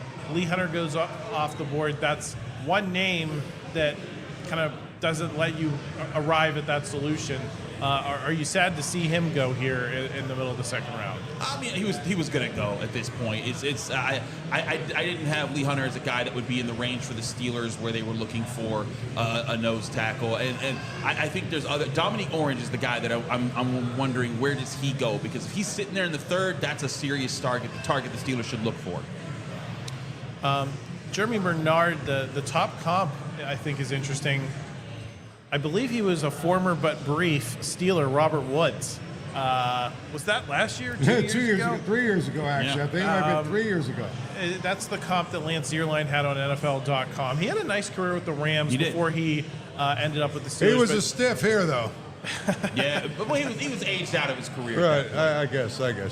I mean, If that's the upside, how do you guys feel about, if the career trajectory goes like Robert Woods, how do you feel about the Steelers adding that type of player? I think it's a net positive. Was he on the Rams Super Bowl team? I forget. I honestly don't remember. I think he did come here. I think he did have a Super Bowl ring. I think one of the biggest things that I'm noticing in the second round, Chris, is the defensive line is getting significantly addressed by these teams, whether it's edge rushers or defensive tackles. It seems like there's been a bunch of them in the second round, hasn't there? There's been a good group, but this is where D-tackle is supposed to start flying. Yeah. A lot of people saw D-tackle as the position group that wasn't going to go high on the first round, but a lot on day 2. We've seen Kristen Miller. We've now seen Lee Hunter. We saw Caden McDonald. I wouldn't be shocked if a few more go really, really soon. But this is around the range when D-tackle was supposed to start flying in this draft class. The Jets. Who have the Jets picked? Do you have it up there? Let me see. Still, they haven't announced it. We're in commercial, so I don't think we're going to get it soon on television in terms of the pick. Not The yet. Jets have been active, though. Omar Cooper Jr. Was their most recent pick in round 1. Pretty busy. I know there was a Jets bar because this is a big event for the Jets, right, as the NFL draft. Not usually great as a football team. D'Angelo Pons, cornerback from Indiana. I loved him in Indy. I don't know if Yeah. I loved him for the Steelers. I don't know if I loved the fit, but I loved watching that guy play for Indiana, Paul. Well, He was very solid. Yeah, I think again, we're at the point now where all of these guys are a little bit beauty in the eye of the beholder. Beauty is in the eye of the beholder, or better yet, does it fit? And I think one of the biggest things that's funny to me about Indiana is, there were some people that acted like they were like a no-star team. And it's like, well, they did have some really good players. I was guilty of calling them a 3-star all-star team. Right, but I mean, like, they did have some really good players on that team. And I think, when you look at that and you kind of step back, they had the number 1 pick. Their receiver went off the board. Now their best corner went off the board. They actually had some really good players. And I think that this wouldn't have been a fit for the Steelers, as you said, but I do think that he's a good player, and that's what you're trying to pick up at this point in the draft. I think that's the kind of guy you're trying to pick up. Clarence in the chat asks us, hey guys, what a rebound for the con artist. He is not playing around. I think we said it's a start. Is it too early to say that for real? Let's not go crazy here. Here's the thing. If they had... If you had gotten Makai Lemon yesterday and not gotten Germie Bernard today, you'd be in a much better place. So no, he has not made up for it just yet. I think he's got a hit on these other day 2 picks. Wide receivers now up. Can he get Pregnon? Can he get a playmaker DB? Can he get a really good nose? He does 2 of those 3 things the rest of tonight, then we can have that conversation. But he's got work to do. Getting a lesser-ranked wide receiver prospect in the 2nd round than the one you actually should have gotten in the 1st does not make up for that. Guys, we're going to try to get to the break that we were in before the Steelers broke in and traded up to get Germie Bernard. We're going to have a lot more analysis later on, so make sure you stay tuned to the broadcast. We're down here at Aslin Beer Company in the Strip District. If you haven't already, please consider stopping on down, get a beer with us, get some food. They've got a lot of great stuff going on here. So we're going to attempt to take this break if the Steelers trade up again. We'll be back as quick as we can, but please stay with us here on the PG Steelers YouTube live stream for the NFL Draft. Here we go.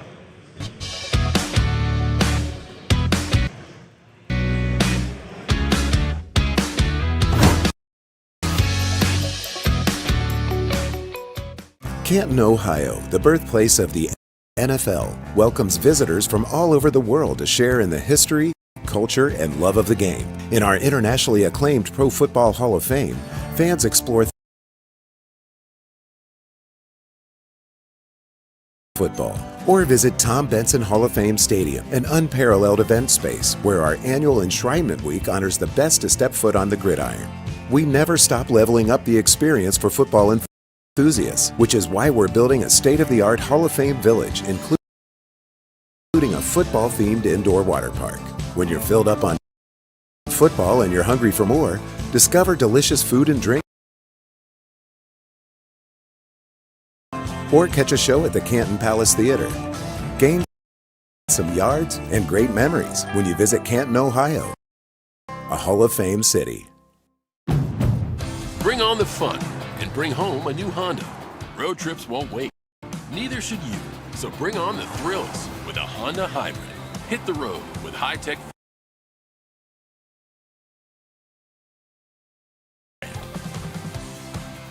Buy online, reserve from select dealers, or hurry into your local Honda dealer today.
Canton, Ohio, the birthplace of the NFL, welcomes visitors from all over the world to share in the history, culture, and love of the game. In our internationally acclaimed Pro Football Hall of Fame, fans explore thousands of square feet of all things football, or visit Tom Benson Hall of Fame Stadium, an unparalleled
Canton, Ohio, the birthplace of the NFL, welcomes visitors from all over the world to share in the history, culture, and love of the game. In our internationally acclaimed Pro Football Hall of Fame, fans explore thousands of square feet of all things football, or visit Tom Benson Hall of Fame Stadium, an unparalleled event space where our annual Enshrinement Week honors the best to step foot on the gridiron.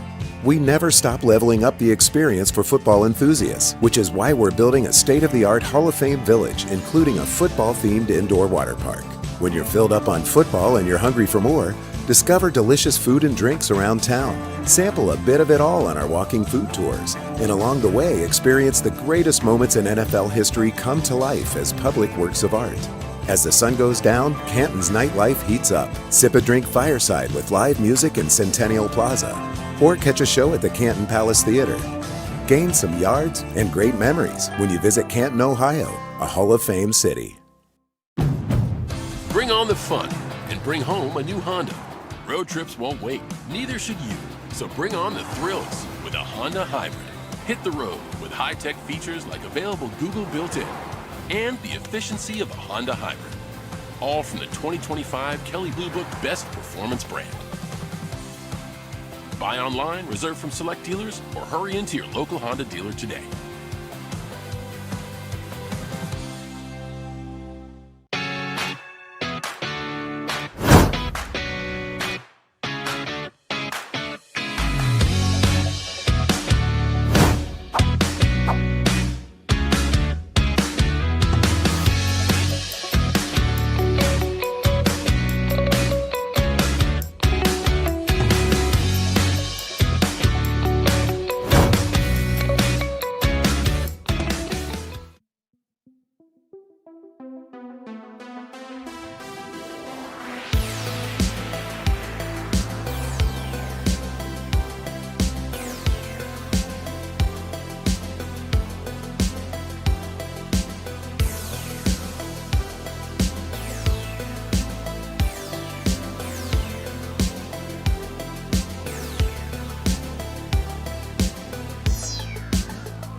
Canton, Ohio, the birthplace of the NFL, welcomes visitors from all over the world to share in the history, culture, and love of the game. In our internationally acclaimed Pro Football Hall of Fame, fans explore thousands of square feet of all things football. Or visit Tom Benson Hall of Fame Stadium, an unparalleled event space where our annual Enshrinement Week honors the best to step foot on the gridiron. We never stop leveling up the experience for football enthusiasts, which is why we're building a state-of-the-art Hall of Fame village, including a football-themed indoor water park. When you're filled up on football and you're hungry for more, discover delicious food and drinks around town, sample a bit of it all on our walking food tours, and along the way experience the greatest moments in NFL history come to life as public works of art.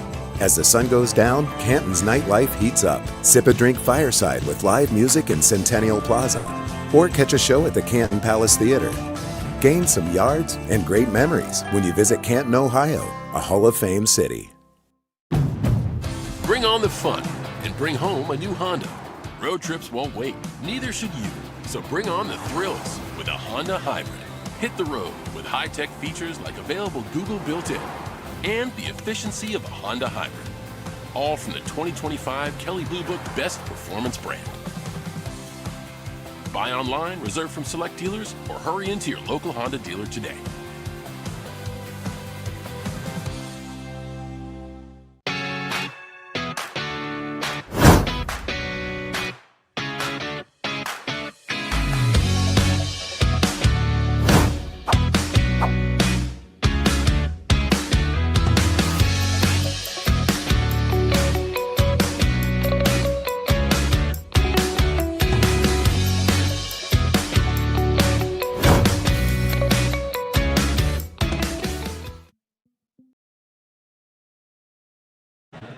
All right, we are back here on the Steelers NFL Draft live stream at Aslin Beer Company. I'm Adam Bittner, joined by Christopher Carter, Paul Zeise. Brian Batko is going to be along here in a minute or so. So we're just going to try to react quickly to what's just unfolded. A couple of interesting names, I think. C.J. Allen just went off the board. Yep. He was a linebacker to the Colts. We had talked about him as like, hey, maybe the Steelers, if they're not sure about the Patrick Queen situation, maybe he's a name that they could select to fit in there. Jake Golday, I think, fit in that Good conversation linebacker. as well. Good linebacker. After right, one pick after D'Angelo Pons. So a couple of linebackers, tight end, Eli Stowers from Vanderbilt. So guys that weren't high on, I think, the Steelers' radar, but that we had spent, when we were in the dregs of March, being like, all right, is there another guy we got to talk about that we haven't talked about yet? I think Golday and C.J. Allen both fit in that conversation. Any reaction to those guys going off the board? Does that make linebacker a less likely potential target for the Steelers? I think it does, and I think the other thing is it's pretty clear now that corners are starting to come off the board. The other thing is I think that the Eagles took this tight end from Vanderbilt. We haven't seen a ton of tight ends go off the board. That's a bizarre pick to me because he was like a third rounder at best. And my thing about that is, I think when you're in the second round, unless you have a guy who's going to be, legitimately be a starter at tight end. Right. You know what I mean? I don't know why you make that pick, but it's clear right now there's a little bit of a run on corners and linebackers, and that's good for the Steelers, I guess, but we're still like 20 picks away from them or something, so, there's a lot can happen between now and then. I'm surprised the guard, what's his name? Emmanuel Pregnon. Yeah, I'm surprised he hasn't gone yet, has he? Same. Brian's in studio, so we're going to bring Brian Batko in from the south side here. Brian, can you hear me? Yeah, what's up, guys? Hey, Brian, I can hear you. I think the other guys cannot. Yeah. Germie Bernard ends up being the Steelers pick in the second round. They move up a few picks to get him. What was your view of that situation?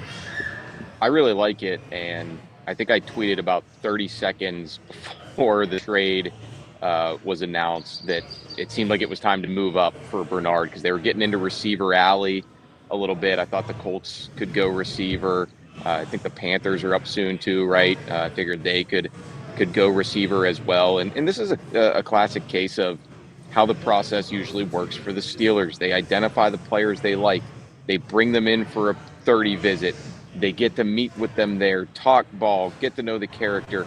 And then by and large, under Omar Khan and before him, Kevin Colbert, they circle those guys and they get aggressive to go get them.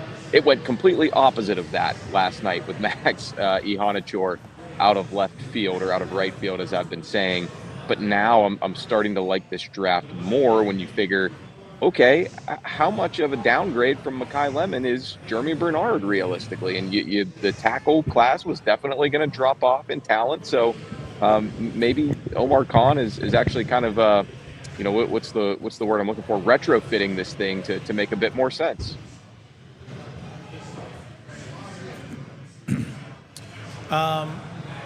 Yeah, I think that the reaction was generally positive here. We got some cheers at Aslin Beer Company for them taking the receiver. What's the fit alongside Michael Pittman and DK Metcalf compared to some of the other names we've spent a lot of time discussing?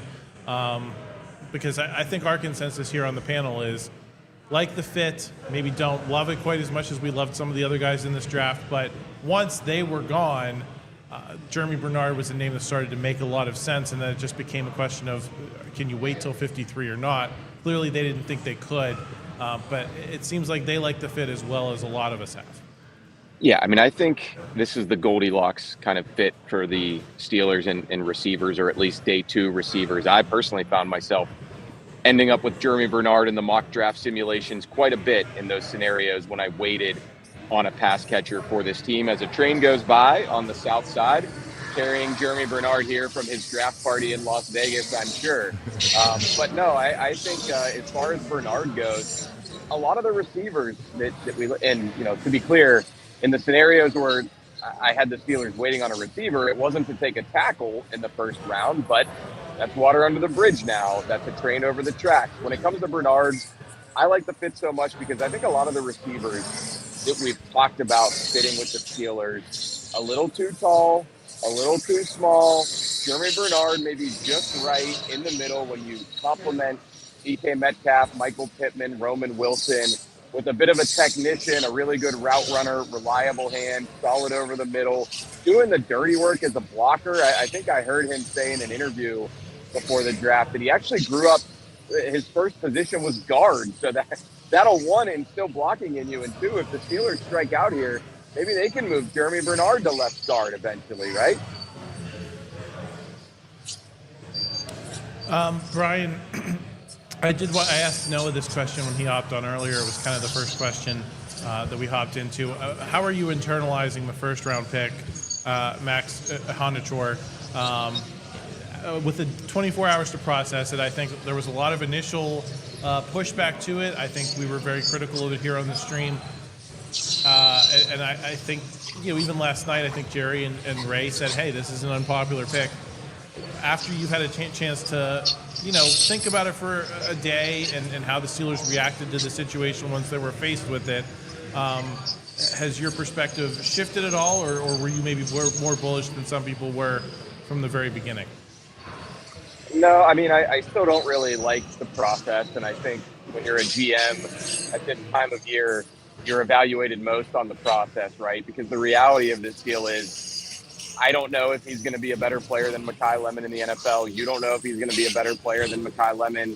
The Steelers and the Eagles, frankly, don't know if he's going to be a better player than Makai Lemon. Nobody does, but I think we could at least say with the fit for both guys on this roster and the ammunition that the Steelers had to basically not get their guy who was above Iheanachor on their board taken from them at that spot, they easily could have done it and either got caught flat-footed or maybe just got a little lazy, fell asleep at the wheel, didn't expect it, whatever.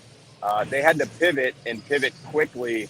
We'll never know, I guess, what was really going through their minds when that whole saga went down. It's kind of a tough needle to thread logically that there was such a small gap between those two guys in terms of where they had rated that they didn't even want to part with a couple of fourth-round picks if that's all it was going to take. But here we are. You know, we've learned a lot more about Iheanachor in the last, 12 hours, I guess, fellas. So, you know, I still don't even necessarily love going with him over, you know, I think Caleb Lomu, who went a few picks later to the New England Patriots from Utah. They traded up to get him. I honestly wonder if he would have made more sense for the Steelers as a left tackle in college as they try to replace Broderick Jones for the long haul. But obviously they like Iheanachor a lot better as a prospect, and they'll kind of figure out where the pieces fit later. I just get a little skittish about that. I have a little scarring with that when it comes to the Steelers making moves on their O-line because we've seen it not pan out in recent years. Brian, I know you're going to get back in there. Just want to get your thoughts on where you want to see them go from here, potentially. Still a long way to go. I believe they're in the 70s for their next pick. But there's still 3 picks tonight. They still have the ammo to move up and do more. What are the positions you're eyeing, and are there any players you're potentially looking at? Yeah, I mean, honestly, I haven't seen the last few names off of the board, but anyone who was picked recently, I would assume we wouldn't think they'd make it to 76. But hey, it's been kind of a crazy, unpredictable draft, so I guess I shouldn't say that.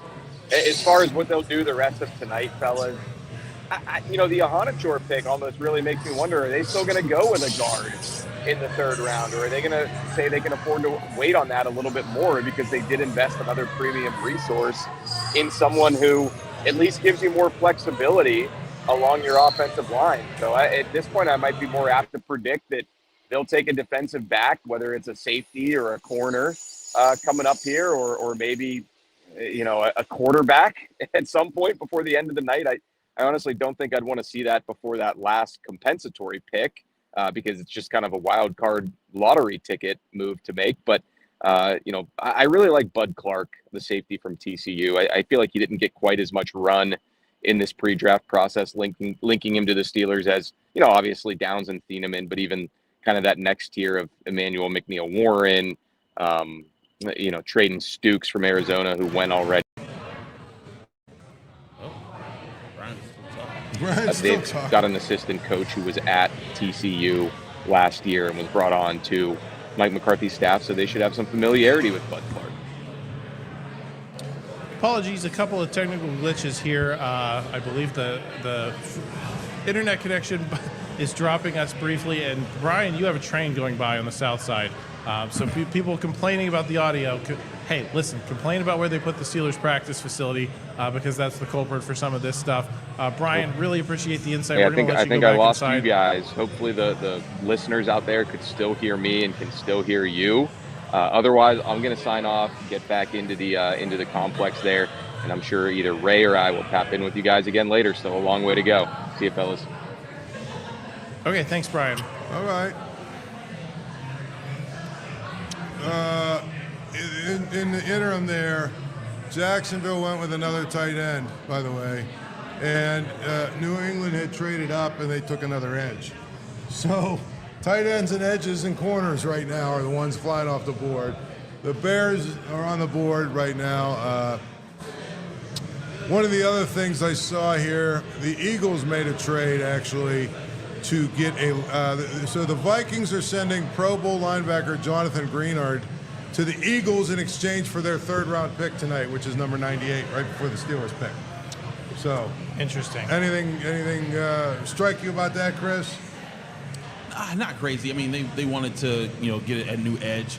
I think that's a solid. There's contract disputes right now between vets that you got to pay. So he got a 4-year, $100 million deal from the Eagles. Right. So like they wanted a new edge. They got their guy there. You know, sometimes that works out. But yeah, but as far as draft picks and things that, you know, these are sometimes the things that work out where if a team doesn't get up a certain position at a certain level that they want, they'll say, hey, let's go get this veteran that we know we could probably get if we make the right play. Yeah, interesting things going on. I feel like we're getting into the shank of the evening here in terms of the wait between where we are at 50. We got what, 20 picks to go? Something like that. This is where we look at the camera, folks, and we say we got a filibuster now. No, I tell you, unless the Steelers make a move. There was, one of the things we've been monitoring all night, really, is the, the price of these trades, right? And I saw New England actually just moved up to take their edge rusher. And let's see if we can find out what the compensation for that was. It was like they gave away a couple of picks or something like that. Here we go. They traded up to 55, and they gave the Chargers 131 and 202. What is that? 131, Chris. That's like a fourth rounder. That's a late fourth. Yeah. A late fourth, and then 202 is like a sixth. Sixth, right? yeah. So they gave up a late fourth and a sixth to move up 10 spots, 12 spots. This is the player who is going to get. See, they're doing the little Hines thing here now. They're coming back. This is the 57th pick, so I did undersell where we are. The guy who is selected here, I believe, is going to get a lifetime supply. It's Iowa center Logan Jones. A lifetime supply of Heinz ketchup for Logan Jones. Not to be confused with Logan Lee, who the Steelers drafted from Iowa. And we have Logans not really seen since. No, yeah. Well, I mean, Logan Jones is what again? Center. He's a center. Yeah. So he plays He'll in enjoy Iowa. some ketchup. He played. That's what I'm saying. He plays in Iowa. My guess is he eats a lot of hamburgers and hot dogs. Probably. And things of the such. So Jimbo Covert announced the pick, by the way. That's pretty cool. Yeah. A lot of Pittsburgh people here on night 2 so far. They've done a good job of trying to coordinate that. I guess they couldn't find anyone from the Packers, so they had a guy from York, PA. That's pretty close, I guess. It's within the state. It's in the Commonwealth. I didn't know that he might have been a Penn State guy or something, too. We don't know that. But I know that he basically was a guy who is from Pennsylvania. Now then, with the Bears off the board, another pick for your Cleve Brownies. So where do they go here, Chris? I see San Francisco here. Well, There might have been a trade. I think the Browns just made a traded trade. into it. Oh, wow, Yeah. okay. Let's see if we can find out what the trade is.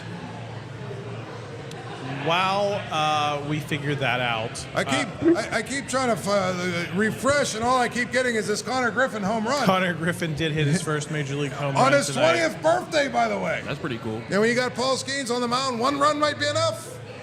Anyway, I digress. One thing I wanted to talk about was, are the teams out on this draft? Is that why we're seeing these lower comps? Because these teams are just saying, hey, man, because I've heard that not just with regards to the quarterbacks. Obviously, we know next year Dante Moore, potentially Arch Manning, potentially Jaden Mayava from USC. Lots of names people are excited about will be available. But I've heard the depth of this draft is not great. Is that what we're seeing reflected here in the trade prices where? Ooh, the Browns just got Emmanuel McNeil-Warren. That is a big man. The Browns are honestly scooping up a lot of the players the Steelers Wait, I thought the Browns traded out. No, the Browns traded in with the Niners. Okay. Okay, so they got the safety then from Toledo, right? Yeah. He's been on the board for a lot longer. Yeah, He's been at the top of the best available. Yeah, value-wise, this is a good pick for them, isn't it, Chris? I mean, this is a great pick. Getting him this late. I mean, he's a guy that a lot of people thought might even sneak into the top of the first round. Yeah. I mean, the bottom of the first round. Listen, 2 receivers the Browns got. They've got a safety and an elite tackle and a tackle. Yeah. I mean. Let's talk a little bit about the Browns. See, that affects the Steelers, obviously. It does. Todd Monken, a lot of people thought they should have just promoted Jim Schwartz to be the head coach. They didn't. They thought they were going to bring in Todd Monken and be able to keep Schwartz, and Schwartz said, you know what, we ain't doing that. Monken is like a long time assistant. You know, he's been an assistant for a long time. I was never a fan of Kevin Stefanski. Of course, he bounced, landed on his feet immediately after the Browns fired him. Is it possible that if they figure out something at quarterback, that the Browns could be kind of dangerous? They could be if they ever do figure out quarterback, but they've continued to flub and brown it up. They've just they have found every which way. The Browns should have been a Super Bowl contender several times over the last 10 years. Like they have made the picks, they have had the investments. I mean, being honest, like I really like this draft class that they're forming right now, but they have been picking basically in the top 10 perennially for most of my life. They should have been a Super Bowl contender several times over, but they always find a way to mess it up. Think about how many quarterbacks they just completely. By the way, their compensation, to your point about these trades not really being that expensive, they went from 70 to 58, and essentially they traded, and they didn't even trade an extra pick. What they did was swap. Yeah. So they swapped 152 for 107. So basically, the 49ers jumped up 45 spots, and that was what the Browns traded to move up 12. I mean, it's not really that expensive right now to move around in this draft. Hasn't been at all. No, I mean, really, and I think that's what maybe has some people frustrated. I know the Steelers just made a trade, but I think a lot of people thought they really should. Another tight end goes off the board, the Texans, by the way.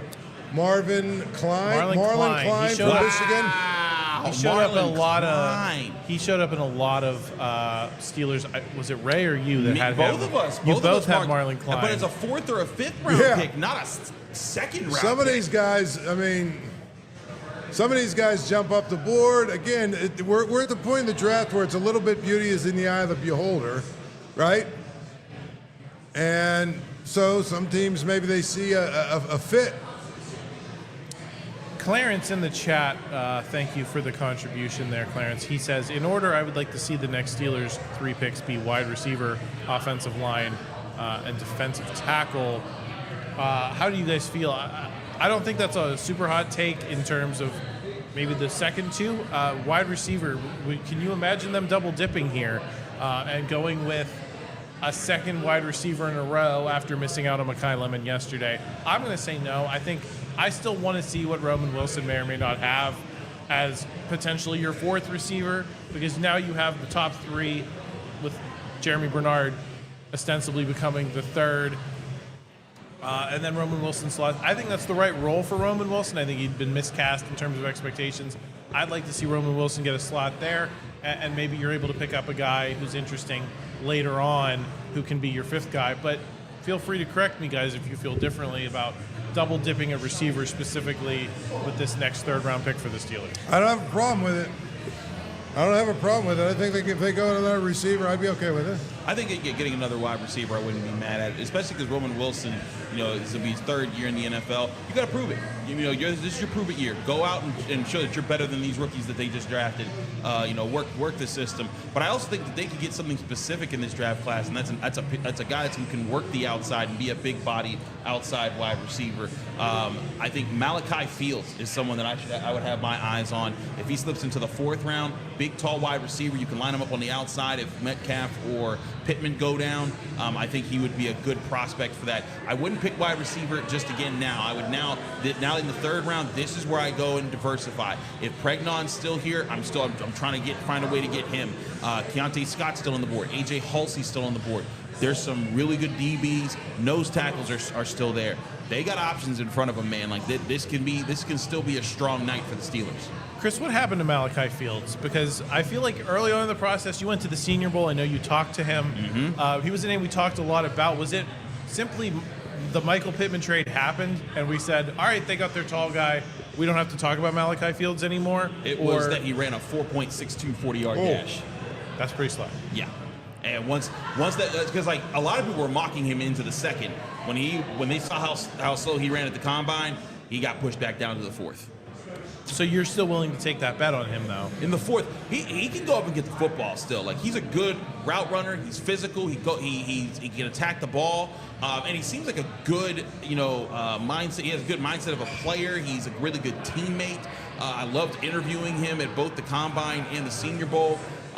So I think he'd be a great fit. But again, 4th round at this point. Right now, if I'm the Steelers, I'm trying to get these other positions I haven't addressed yet. Yeah, I mean, I think the kid from Oregon, the guard, is still on the board. I don't know. I mean, Pregnon, is he going to fall another 15 spots? I think he's number 2 on Kuiper's best available. Here's the other thing, Chris. I think one of the things that people are afraid to go with the 1st or 2nd round pick for McCoy, but if he's in the 3rd round, don't you have to think about taking him? I mean, in the 3rd round, it's hard to say no, man. And we're getting close. We're at pick number 60 here, so it's not going to be super long until we're in the 3rd round. Yeah, 5 more picks now. 60. Yeah, obviously you have to get through some comp picks here. Do we know who the Titans are taking here? Well, no, there's no comp picks in the 2nd. Oh, we're not even in the 3rd yet. I'm sped up here, Chris. You're fine. Do we know who the Titans are taking, Chris? The Titans. See. I also wanted to talk about Antonio Williams because I believe he was in someone's final mock draft for the Steelers here. He, I believe, was number 4. Titans took Anthony Hill, linebacker out of Texas. He was actually ranked a little higher than this, wasn't he? Some people said he was a 1st round pick. Yeah. Not me. Any thoughts on Antonio Williams, though? Because he was in some multi-round mocks. He's number 4 in the best available. It feels a little early for him. I think we saw him at in the 4th round in some of these mocks. So Mel Kiper might be higher on him than some other people are, but he was a name that we discussed. Do we have any thoughts on Antonio Williams from Clemson? Looks like a slot receiver to me, which I don't know that they need now. I mean, you still have Roman Wilson, too. And he has an issue with drops. Yeah. I say no. How about that? Of course. Wait, he had Cade Klubnik throwing him the ball, so maybe you can't hold it all. Yeah, but a him. drop is a drop, right? It doesn't prejudice based on who was throwing him the ball. But sometimes I don't know. I find the drop thing to be reductive if you love the player. I think you can develop the concentration sometimes, especially when you're in the pros and you're getting. I shouldn't even say that. They get paid now in college, so maybe I'm completely wrong on that one. I don't know. Has it changed, Paul? Wait, I think if you dropped a football, you probably another tight end. Rams take tight end Max Clara, Ohio State. And I know the Rams are not in the Steelers division and all that other stuff. But did you happen to see Sean McVay's press conference last night after they took Ty Simpson? Yeah. Didn't look too happy. That didn't look like a coach that was really on board with that pick, did it? It did not. I haven't. Have you? Can you recall a coach making it so clear that he didn't want to take the guy? I mean, I can't recall. I mean, usually, even if a coach isn't on board or doesn't want a guy, you know who reminded me of? Kevin Stefanski when they took Shedeur Sanders. Yes. Yeah. Yeah, exactly. Usually what happens is the coach comes out, puts on a happy face. He's got upside. He's got Then they go back in the back room and they're angry, they're yelling and screaming. But the reality is, I can't remember that was a good one though. Stefanski, when they picked Shedeur Sanders, wasn't all that excited. But McVay made it very clear he didn't want that guy. We got some West Virginia flavor here. Tavon Austin announces the Rams pick. Nice little touch there. Not totally local. West Virginia is obviously across the state line, but it's a little nod to the backyard brawl here, having him announce the pick. I saw someone say earlier, put some respect on Jimbo Covert in the comments. I said, hey, that's a great Pittsburgh connection. I wasn't being sarcastic. I think they've done a really good job here in incorporating some of these folks who have Pittsburgh connections, but also have connections to other pro teams. Bills just traded up 62 from the Broncos. Have the Broncos picked yet? No. I don't think they've picked yet, have because they gave up their first round pick to get Jalen Waddle. And they obviously got to the later stages of the season, so they got a late second-round pick here. Ted in the comments is saying Rappaport just stated the teams are worried about the long-term health of McCoy's knee, something he could already need another surgery. So that seems to be... That tells me he's a 6th rounder or a 7th rounder, right? Or maybe just not tonight, right? I mean, I guess it depends. When we saw Darnell, or maybe we saw that Darnell Washington had the injury concerns and he dropped into the 3rd, and otherwise may have been fringe 1st round or 2nd round pick. Maybe McCoy falls in there. I guess we'll find out. The Bills, did they trade in? Did you say that to me? Yeah, Paul? they traded in. They traded in. They took the Broncos pick. So the Broncos haven't picked yet. Nope. And they're not going to pick tonight. I mean, they're going to pick in the 3rd round, but they didn't have a 1st round pick. They just traded their 2nd round pick. I'm be interested to see what they got. And both networks have gone into commercial here, so yeah, they're still on the clock though. The Bills, it's weird. You trade up to, you think you know the guy you want. yes. Chris, your thoughts here on, I guess specifically Emmanuel Pregnon, because we're falling down to 62. We're getting into the range where you'd say, hey, could the Steelers make a move if that's the guy that they want? And maybe I'm just stalling for time here, but I still really like Emmanuel Pregnon as a prospect. We've had a couple of guys bring him up here in the comments in the last couple of minutes. At what point would you begin to entertain a trade up? I guess would be right the now. question. Right now, okay. Yeah, like today with the Chargers, they get the next pick. I'd be like, hey, Los Angeles, let me get a little. Let me offer you a 4th here as I trade up, a 4th and a 3rd as I trade up to this 2nd round pick. Aren't they in play for a guard? They could be. I mean, seriously, we talked about it last night. Eventually, you got to get some guys that protect Justin Herbert. Eventually. Yeah, so maybe. So the Bills pick is in. They finally figured out who they want. Nope, nothing yet. Let's go down. We're toward the end of the 2nd round here. I have noticed that there seemed to be a run on tight ends here. We had Max Clare go. We had Marlon Klein go. The Texas A&M tight end goes. Eli Stowers. So that's what? 1, 2, 3, 4 of the last 1, 2, 3, 4, 5, 6, 7 picks. 8 picks, I believe. So half of these picks. Are we starting to see a run on tight ends? Because we did hear about the draft in general being, it's a strong tight end for tight ends. Maybe not impact like Brock Bowers, Pat Freiermuth, these guys who were front end guys that it was super loaded in terms of impact talent, but it goes pretty deep in terms of tight ends. It seems that we're starting to see that here in the tail end of the 2nd round where teams are saying, let's start that run here because we like some of these guys and we want to make sure we get those guys before they start going off the board. It's tough because you've seen a run at edge rushers and tight ends, which is the 2 positions the Steelers really don't need like that. So maybe they're thinking, hey, let's wait this out until while teams are doing this, and then eventually we'll make our move, but it'll be less expensive to trade up right now. So I think that's the other thing that happens is that you watch how other teams are moving, and then you make your move to say, hey, let's adjust to what's happening here. Historically, in the last 3 years, Omar Khan's been pretty good at that. I think yesterday was the time he got caught unaware. What's 140? What's pick 144? That's a 4th rounder, maybe. I think that's an early 5th in my opinion. Okay, early 5th is what the Titans needed to go 9 spots. Well, there you go. From 69 to 60, they needed a 5th round pick. That's what they had. Yeah, we're coming to the end of the 2nd round here, and hopefully the business will begin to pick up a little bit just because the clock gets shorter with each round. They start announcing people quickly. I'll tell you what, though, we've got the top prospects here on the board. I'd be interested in all 5 of those guys, Chris. Jermon McCoy, obviously we have the injury concerns we just referenced, but Brazel has basically almost fallen to the 3rd. Pregnon, Keontae Scott's a guy we talked about earlier. We have not gotten into A.J. Halsey. What did you want to say, Paul? Well, I was going to say this. The Bills to go 4 spots from 66 to 62, they gave up 182.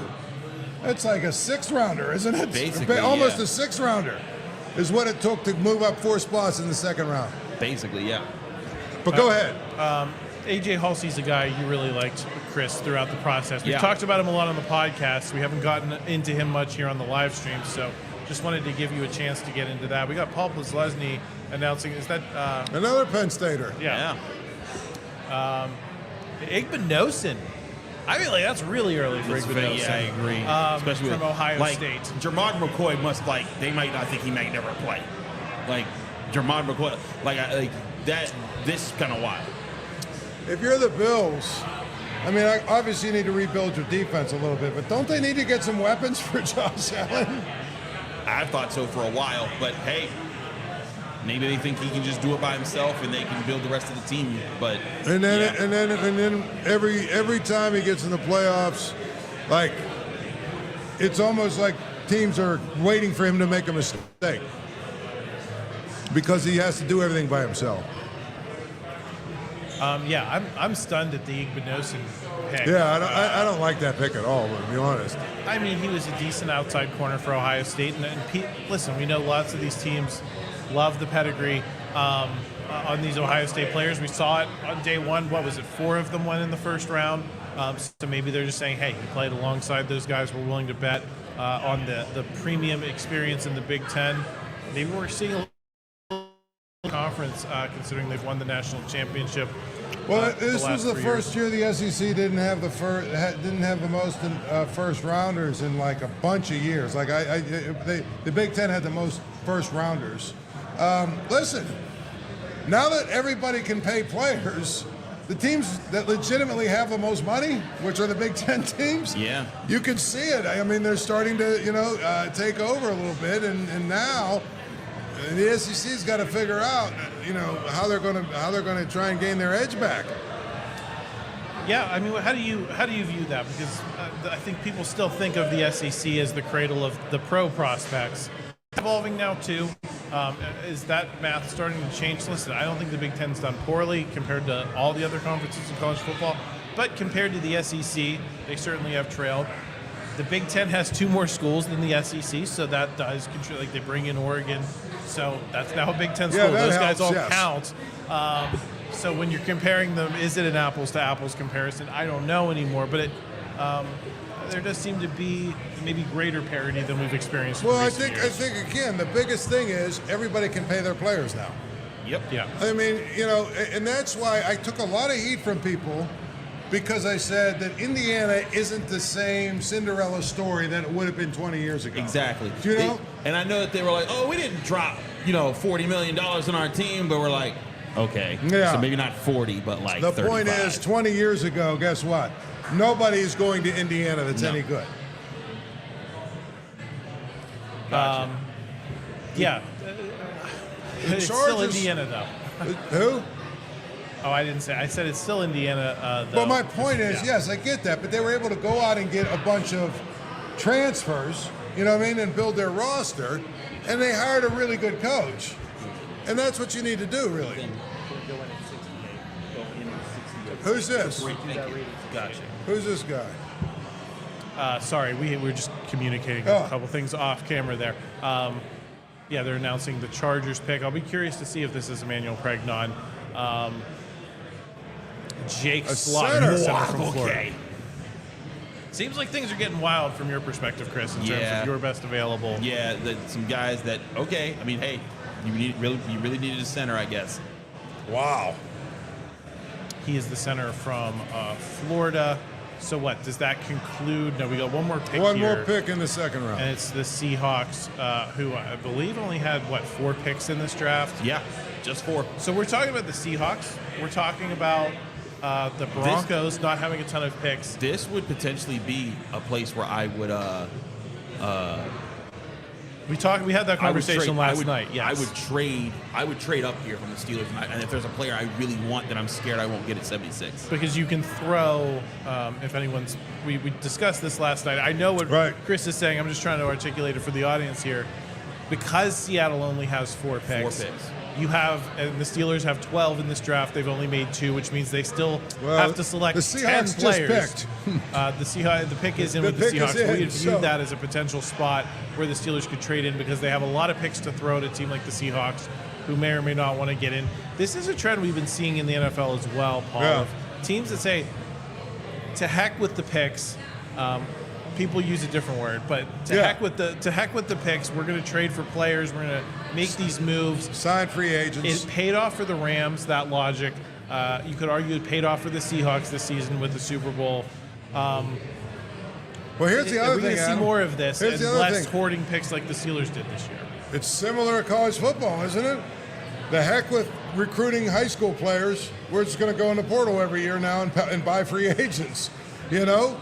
That's sort of the trend, and I think part of it is because if you have the opportunity to get an experienced player as opposed to somebody who's no experience, you know, I think the draft is still very relevant, but I think it's less relevant than it used to be. It used to be the lifeline and bloodline for these teams. Now you've got to draft well in order to have a chance, but we've seen a lot of teams who have basically said we'd rather have more free agent signings and we'd rather have the ability to trade and not worry so much about all these picks. Another name that's starting to pop up on the best available is we're highlighting some local prospects. Tonight, Dennis Sutton from Penn State. He was kind of the Robin to Abdul Carter's Batman during that college football playoff run to the national semifinal. Didn't quite put it together in the same way without Abdul Carter across from him in his senior season at Penn State. Definitely had some games where he took over, but there were some games where he was invisible. I don't think we think the Steelers are going to go in that direction, but Chris, can you give me your appraisal of Denai Dennis Sutton as a prospect just from a local perspective? You said Sutton? Denai Dennis Sutton, yes. Oh, the Penn State edge. Yes. Sorry. Solid edge. Not someone that I've studied in depth because it's just not someone the Steelers were going to take. I think he's a solid player. I thought he would go between third and fourth round. I'm not going to pretend like I'm not going to make up stuff here. Yeah, he just regressed, I think, was the biggest concern with him. But we're now going to be moving into the third round here.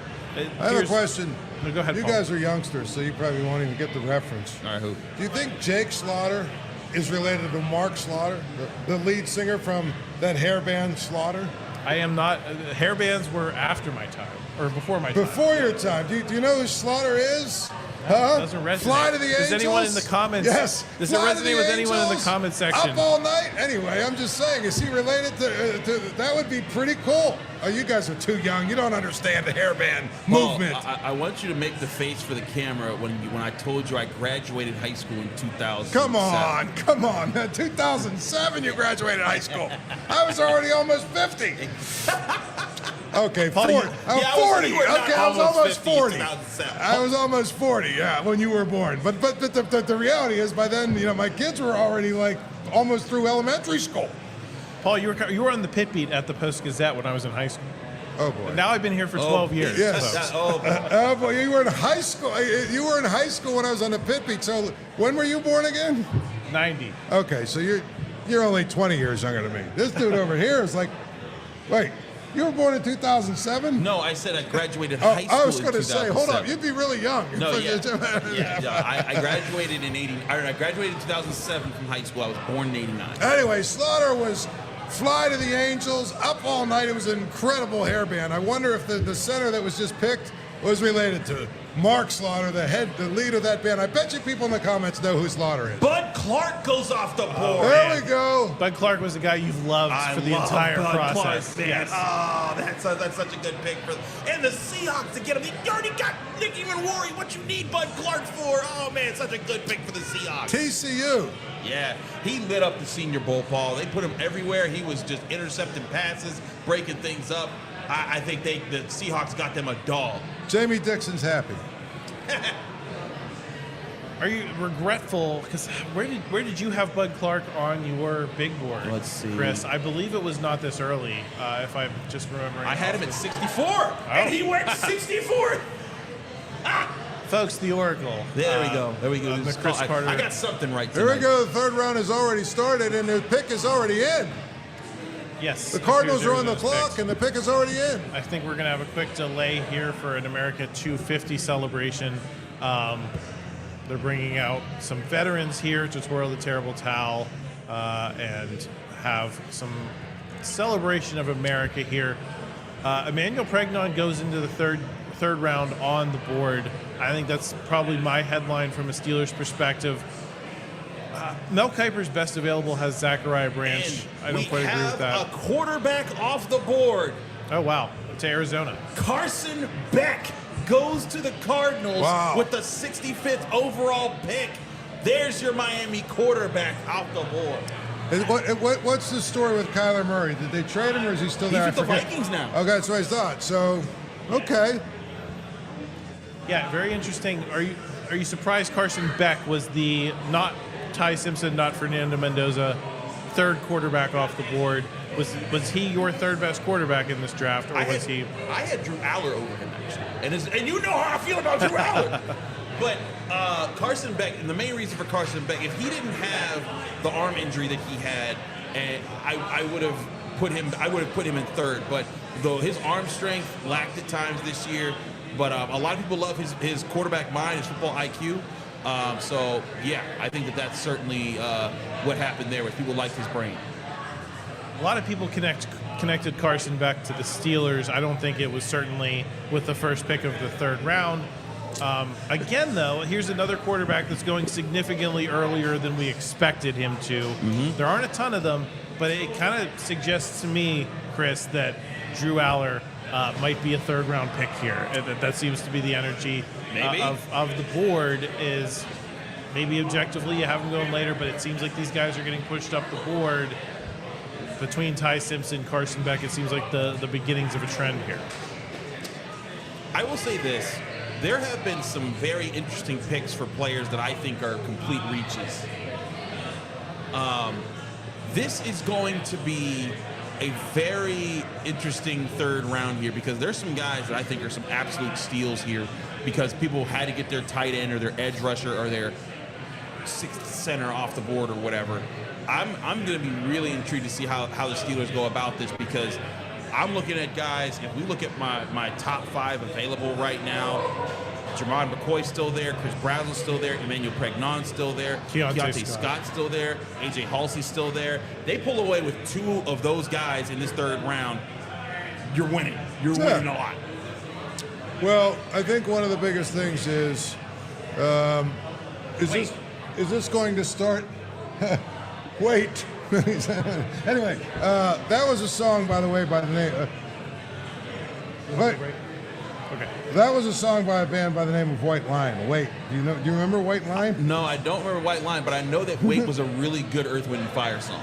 Well, we're on the hairband theory. We're talking about hairbands here. That's not my era, I'm just telling you, though. I'm just telling you. Wait was the real. But anyway, so will Carson Beck being picked start a little run of quarterbacks? Maybe. Nussmeier, Allar in the next 10, 15 picks? Yeah, I'll be interested to see where Nussmeier versus Allar settles out because I think that's one of the great questions of guys who we thought might be first-round picks. Yeah, we're gonna go to break here. We've got about 10 picks to go to the Steelers, so we're gonna slip one in here, and we'll catch you guys on the other side.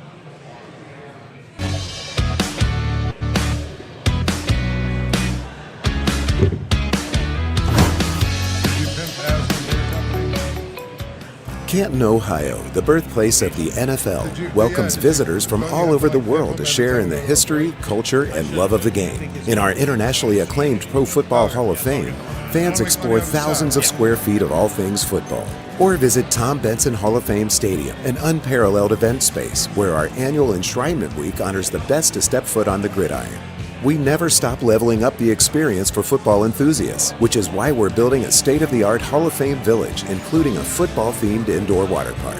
When you're filled up on football and you're hungry for more, discover delicious food and drinks around town, sample a bit of it all on our walking food tours, and along the way, experience the greatest moments in NFL history come to life as public works of art. As the sun goes down, Canton's nightlife heats up. Sip a drink fireside with live music in Centennial Plaza. Or catch a show at the Canton Palace Theater. Gain some yards and great memories when you visit Canton, Ohio, a Hall of Fame city. Bring on the fun and bring home a new Honda. Road trips won't wait, neither should you.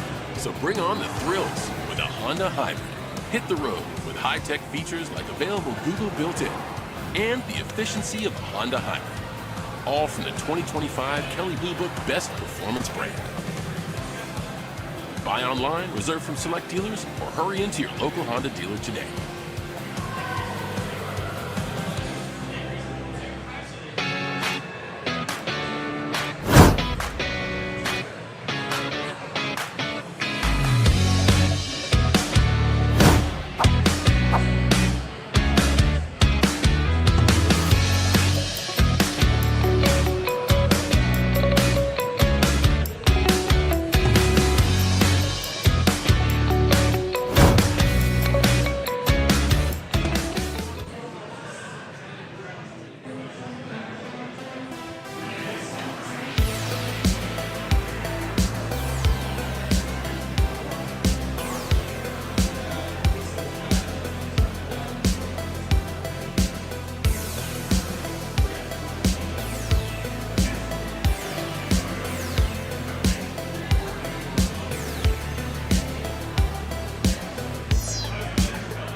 Canton, Ohio, the birthplace of the NFL, welcomes visitors from all over the world to share in the history, culture, and love of the game. In our internationally acclaimed Pro Football Hall of Fame, fans explore thousands of square feet of all things football. Or visit Tom Benson Hall of Fame Stadium, an unparalleled event space where our annual Enshrinement Week honors the best to step foot on the gridiron. We never stop leveling up the experience for football enthusiasts, which is why we're building a state-of-the-art Hall of Fame village, including a football-themed indoor water park.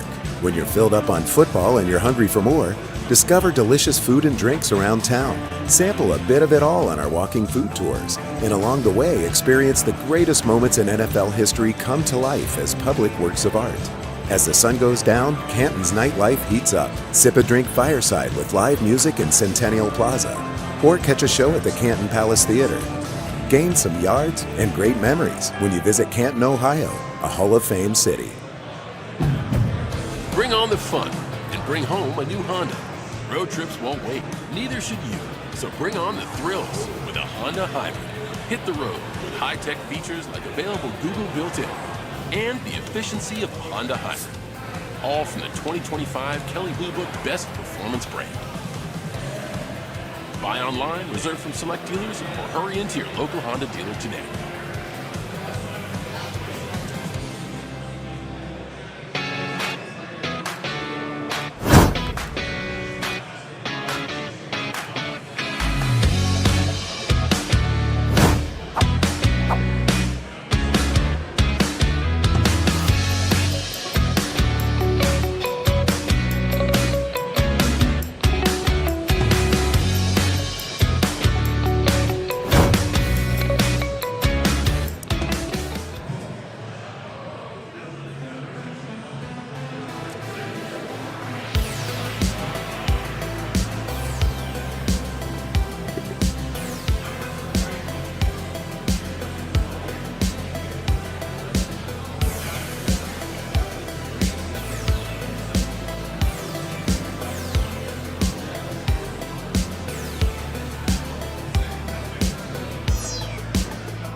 Canton, Ohio, the birthplace of the NFL, welcomes visitors from all over the world to share in the history, culture, and love of the game. In our internationally acclaimed Pro Football Hall of Fame, fans explore thousands of square feet of all things football.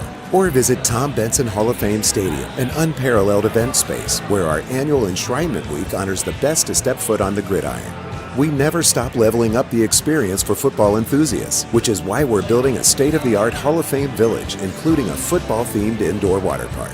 When you're filled up on football and you're hungry for more, discover delicious food and drinks around town, sample a bit of it all on our walking food tours, and along the way experience the greatest moments in NFL history come to life as public works of art. As the sun goes down, Canton's nightlife heats up. Sip a drink fireside with live music in Centennial Plaza, or catch a show at the Canton Palace Theater. Gain some yards and great memories when you visit Canton, Ohio, a Hall of Fame city. Bring on the fun and bring home a new Honda. Another tight end. Road trips won't wait. Neither Another should tight you. end. So bring on the thrills with a Honda Hybrid. Hit the road with high-tech features like available Google built-in and the efficiency of the Honda Hybrid. All from the 2025 Kelley Blue Book Best Performance brand. Buy online, reserve from select dealers, or hurry into your local Honda dealer Another today. tight end. Okay. Samir, you good?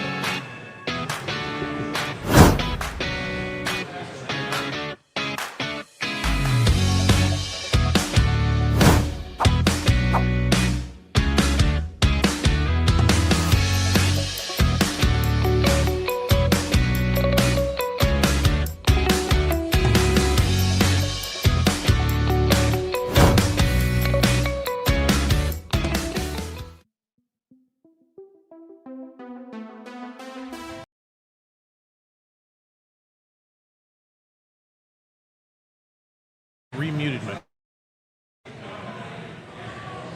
We are back on the Steelers NFL Draft live stream. I muted myself, and then my producer was muting me, and we had a big mute problem there. Apologies. Paul, you referenced right before we hopped back on here, the tight end run is continuing. Right, and that's interesting. Doesn't it seem like it's a little early to be taking tight ends? It was like I was saying earlier, it's a deep draft for tight ends, not a particularly great draft for tight ends. Excuse me. No, Go you're ahead. good. Carson Beck off the board since we were last on here. Not a lot of names that are on my radar from a Steelers perspective, and not a lot of names that, for that reason, you can start to look at these guys, Paul, and say, hey, one of these guys is going to be there at 76. In terms of the best available on Kuiper's board, Jermod McCoy, who's been falling down the board pretty much since the first round. Romello Another Height edge rusher. Holy heck. edge rusher I from mean, Texas Tech. Seems like there's been about 15 of those guys in these last, first, second, and third round here. Yes, but Zachariah Branch, I'm not a huge fan of him, but I know there are a lot of people who have mocked him to the Steelers. Chris Brazell of Tennessee is the third on Kuiper's board. Emmanuel Pregnon, Keontae Scott. Jennings Dunker, an offensive tackle who I think you've lost some of the luster because of the first-round pick you made yesterday. But he was a player that was connected to the Steelers quite a bit. Then A.J. Halsey, Antonio Williams, Malachi Fields. Paul, I like all 9 of those players at the top of that board.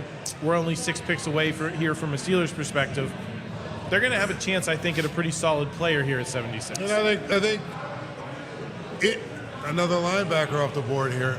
It seems to me, honestly, like the Jamon McCoy thing, let's take him out of the equation, I think. Can you, though? Because the Steelers did make the bet on Darnell Washington. I mentioned that earlier. They did, but it sounds like the medicals on this guy suggest that he's nowhere close. And if he's nowhere close, you know what I mean? Well, if he has to have surgery, the question then becomes, what is the value at that point? Probably not 76. I do start to wonder if you get later in the third round, if you've addressed some of these other needs, if you say this is the best player we could get a shot at, he could be a first-round pick on talent. If we're willing to wait a year for this guy, I think the problem is this would be his second surgery, second major surgery, I believe. And I think that's something you have to consider. I mean, obviously somebody's going to take a shot at him. And if they take a shot at him and he's able to play and he's healthy, now you've got a lot of value. But it's clear that teams are afraid of picking him right now because he should have been gone already, given his talent. I do like the fact that they could double up at receiver and get a pretty good player. Zachariah Branch is sort of the guy that I thought they might go get if everybody else was off the board, just because he fits what they want. But they've already, sort of addressed that, haven't they? Gotten a slot receiver in some ways. Now, here's the thing I'll tell you. I'm already. Who was their second round pick again? What was his name? Germie Bernard. Germie Bernard. All these receivers' names are now, we've been talking about them for 2 hours. You're visualizing the player, right. Paul, but the name escapes you. For 2 hours, we've been talking about these guys. No, what I'm saying is the Steelers need a returner. And there's some thought that he will be also the returner, which might mean you could draft another receiver. Yeah, and that was something I had mentioned earlier, right. Do you want to draft these guys for specialist purposes? And maybe you look at a guy like Zachariah Branch and say, okay, maybe he's going to struggle to crack the regular lineup here, but if you have an injury at any point in time, he could be an option to slide into the slot if you can push Bernard outside. So let's just, for the sake of argument, let's say Michael Pittman gets hurt, so you have DK Metcalf outside. You have to push Germie Bernard to your number 2. Then does Zachariah Branch become a great slot receiver in that context? And then he's also returning punts for you. Is Chris Brazil? Chris Brazil's huge. I don't know. That's what I'm saying. Yeah. Is he a guy that sort of duplicates what it is that you already have in DK Metcalf and some? Well, what Chris was saying earlier was the speed is. The big thing with him, and that's what differentiates him maybe from a Denzel Boston, who's more of the combat catch type of guy. It's funny if you look at the scouting report. It's basically he's not nearly as physical as he should be for a big receiver. Got a big cheer here. I'm not sure if that's it sounds like it might be a Pirates related. The Pirates game. They're looking at the Pirates game over there. I know Paul Skeens went 7 innings and gave up 1 hit and struck out like 8. They're winning, so that's good. Antonio Williams to the Commanders. That's the guy we had just been talking about. Goes off the board before Brazil, Branch, some of the other names we talked about as a potential second straight receiver pick for the Steelers. Man, what a beauty shot at Pittsburgh here on the ESPN broadcast. The city is gleaming tonight.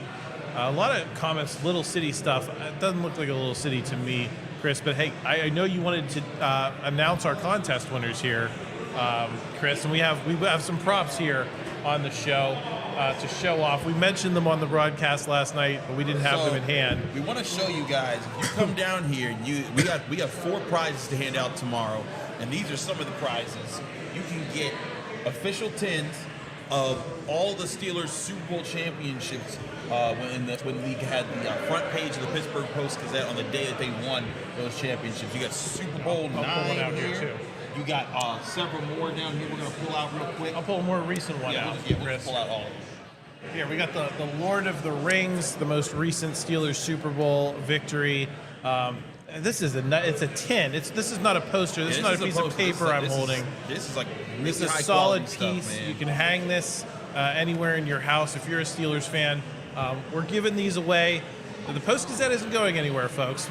We announced a closure earlier in the year, but we fortunately have been purchased, and we're going to stay open. So as an institution, the Pittsburgh Post-Gazette is going to be here.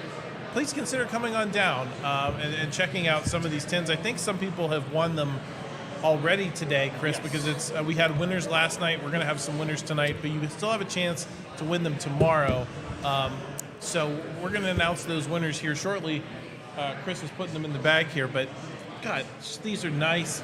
The photography of the Post-Gazette is unmatched in terms of chronicling Pittsburgh history. So if you like this kind of stuff, come on down tomorrow. If you're coming down to the draft, maybe it's the 7th round, you want to stop on over, enter your name in, we can maybe get you one of these. All right, and to announce our Day 2 draft live stream first place winner, Getting the Super Bowl quintet is Nisha Maharajan.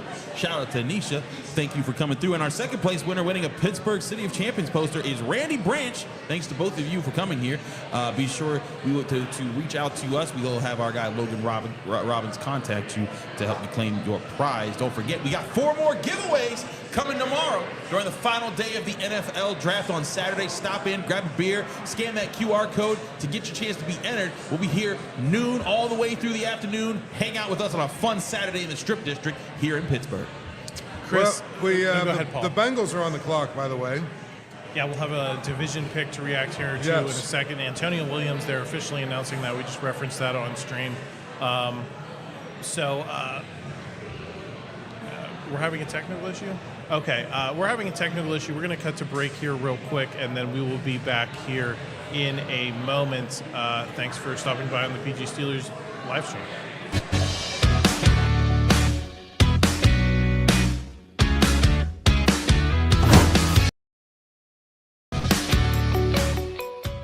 Canton, Ohio, the birthplace of the NFL, welcomes visitors from all over the world to share in the history, culture, and love of the game. In our internationally acclaimed Pro Football Hall of Fame, fans explore thousands of square feet of all things football.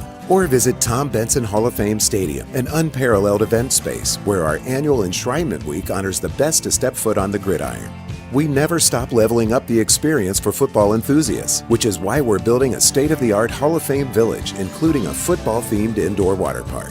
When you're filled up on football and you're hungry for more, discover delicious food and drinks around town. Sample a bit of it all on our walking food tours. And along the way, experience the greatest moments in NFL history come to life as public works of art. As the sun goes down, Canton's nightlife heats up. Sip a drink fireside with live music in Centennial Plaza. Or catch a show at the Canton Palace Theater. Gain some yards and great memories when you visit Canton, Ohio, a Hall of Fame city. Bring on the fun and bring home a new Honda. Road trips won't wait, neither should you. So bring on the thrills with a Honda Hybrid. Hit the road with high-tech features like available Google built-in and the efficiency of a Honda Hybrid. All from the 2025 Kelley Blue Book Best Performance Brand. Buy online, reserve from select dealers, or hurry into your local Honda dealer today.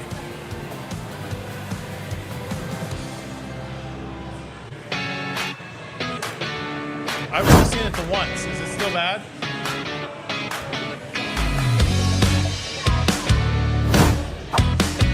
I don't know what to do. Yeah, I'm not sure either.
Canton, Ohio, the birthplace of the NFL, welcomes visitors from all over the world to share in the history, culture, and love of the game. In our internationally acclaimed Pro Football Hall of Fame, fans explore thousands of square feet of all things football. Or visit Tom Benson Hall of Fame Stadium, an unparalleled event space where our annual Enshrinement Week honors the best to step foot on the gridiron.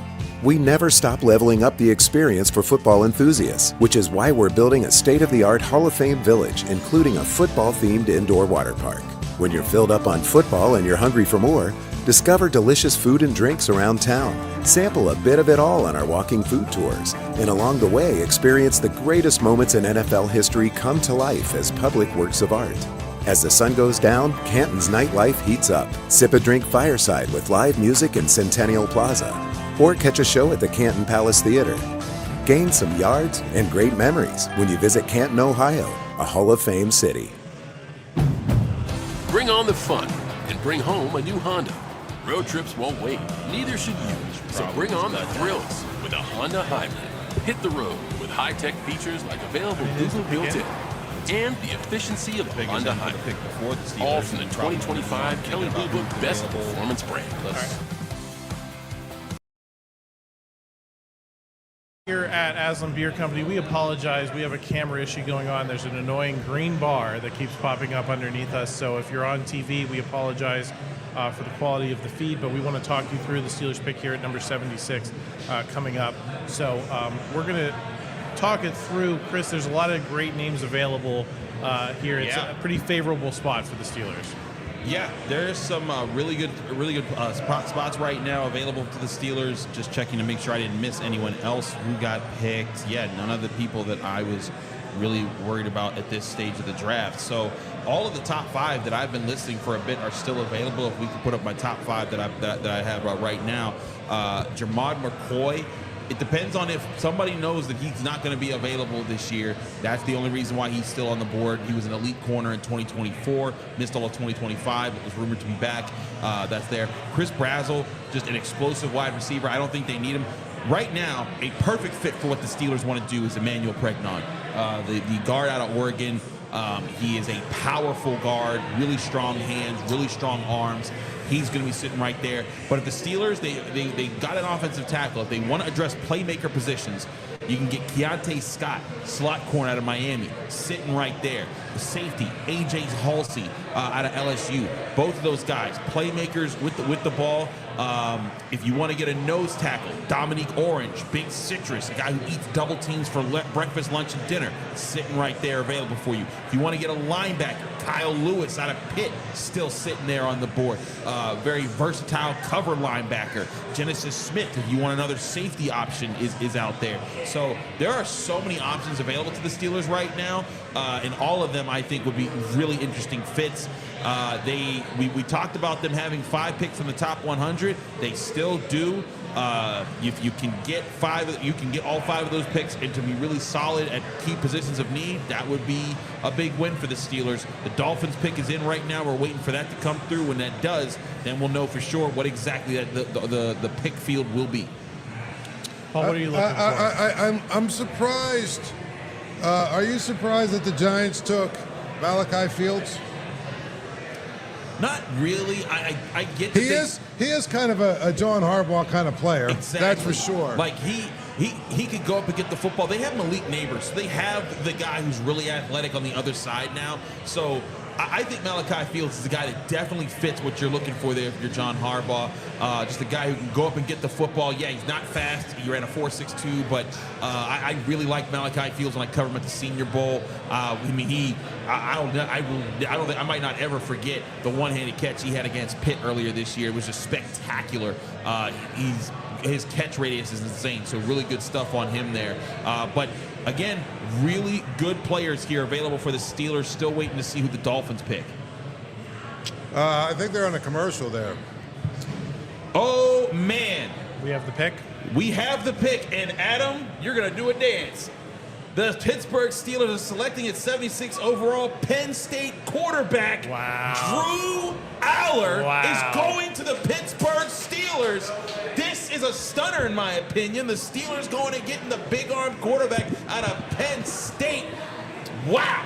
Adam, Well, I gotta give you the floor here, man. This is your boy. Listen, the traits speak for themselves, I think. I can't vouch for all of the experience at Penn State, but sometimes I think it's been a little discounted as well. This is a guy who got Penn State within 30 seconds of a national championship appearance, not a win. I don't think Penn State would have beat Ohio State in that national title game, but they had a chance to beat Notre Dame in that game. And something I always come back to is I watched the quarterback show on Netflix, and Kirk Cousins talks about how not all interceptions are the same, and sometimes late in games you have to take chances, you have to make throws that are not ideal. I think about that interception that a lot of people have hung on Drew Allar at the end of the Orange Bowl in the College Football Playoff semifinal, and I say he was taking a chance. He knew that the tide had turned against Penn State in the second half of that game. Notre Dame found their running game. They were tough defensively. Penn State needed to make a play to try to win the game before the end of regulation. Drew Allar tried to make the play. He threw an interception, and Penn State had to live with the consequences, and he had to live with the consequences, Paul. But that's the decision that gets hung on. That's a long-winded way to say this guy stinks. I don't think he This stinks. guy I don't think he stinks. stinks. Let's just say it that. That's a long-winded way to say the Steelers just took a quarterback who's no good. More importantly, wait a minute, like 3 weeks ago, Mike McCarthy was telling us Will Howard is the next Dan Marino. So now all of a sudden, we know that was a lie as well. I got to give you a hard time. I mean, come on now. Here's the thing. I hate to pick. I do. Listen, I would not have picked him with the first of these 3 picks in the third round. I would have been happy with him in 99. My point is, I don't know why they're taking a quarterback here unless... 2 things. 1, they're pretty sure Aaron Rodgers ain't coming back. And 2, they're not as high on Will Howard as they would like us to believe. Let me just say this. Everyone should take shelter because the Will Howard versus Drew Allar fan base of wars are going to destroy this city. I have already seen Will Howard fans go to battle trying to prove that he should be the franchise quarterback. Penn State fans believe in Drew Allar, like my guy here, Adam. They don't all believe in him, Chris. It's a very divided state. Listen. A lot of Penn State fans hated Drew Allar. I wish we could hear that. What is the reaction of the crowd going to be? I would be very interested to hear. Listen, a lot of Penn State fans did not like Drew Allar because he fell short in that game. Some people not happy. We are getting a mixed reaction here at Aslin Beer Company. Listen, there were Penn State fans who were happy that Drew Allar got him, who always loved the traits, who felt that James Franklin let him down in terms of how he restrained the offense, in terms of how he could not surround him with wide receiver talent. So that was my camp. There were also people who just hated the decisions. The comments are blowing up here. I'm sure a lot of people are with these guys. I am gonna fight the good fight here, I think. I'm telling you, man. Listen. I like as you know, when Penn State has some dogs, I love Iowan. You're consistent, yes. Yeah, I love when they got dogs. I am all about it. I'm like, go bring that guy in. He we both love the guard. Right. Vengo. We both love the guard. Exactly. There's a lot of really good Penn State players. It's just this guy. I don't know that the Steelers needed to go here but they see. Oh my God. They see what his talent is. I have had to argue down Steelers fans about Will Howard for not even a whole year yet. And Drew Allar fans versus Will Howard fans, it's going to be terrible. I am not looking forward to it. But let's talk about Drew Allar. I'll give you my perspective. Again, big arm, big body, athletic person, athletic player. Has all the tools that you could want in a quarterback. But as Paul points out, he has stunk every time the game has been on the line against a big opponent. He has fallen apart, just made dumb decisions. There was an interception Dylan Thieneman had against him in Oregon where I was just like, what are you even looking at? Like there was one time he was running and he just, there's 3 defenders, I'm gonna throw it to those guys. Just too many times he did that. But then there's times, as they're showing the highlights, where he'll just like drop back and throw off his back foot and throw a dime, a strike into a perfect spot. He has certain traits. Mike McCarthy, he is considered to be the quarterback whisperer, the guy that can develop whoever he wants to be a stud. If he develops Drew Allar, maybe the Steelers will find their guy. But now I do think it's going to be interesting to see what do the Steelers do with Mason Rudolph, because Will Howard's your backup that you're so proud of. Now you're not getting rid of Drew Allar when you just drafted him in the 3rd. So if Mason Rudolph's around, if Aaron Rodgers comes and signs like he's supposed to when mandatory minicamp begins, then what happens? Who's the odd man out? Well, here's my question, guys. Is we had this conversation last night after the Max Iheanachor pick of what's Aaron Rodgers going to think about this, and then you now draft Drew Allar, which clearly points you in a more developmental situation. Whether it's Drew Allar, whether it's Will Howard, these two guys the Steelers have invested in as the future, right? But yes, you have your picks next year. If you don't like the results you see from Drew Allar and Will Howard in the next year, you can still possibly trade into next year. But it seems like they are making a bet that 2026 is going to be a year of development for your tackle, your first-round pick, for your quarterback, potentially, with either Drew Allar or Will Howard. It just seems like this is a draft that is not looking at 2026. So if that's the case, then let's stop talking about Aaron Rodgers. Honestly, if that's the case, stop talking about Aaron Rodgers.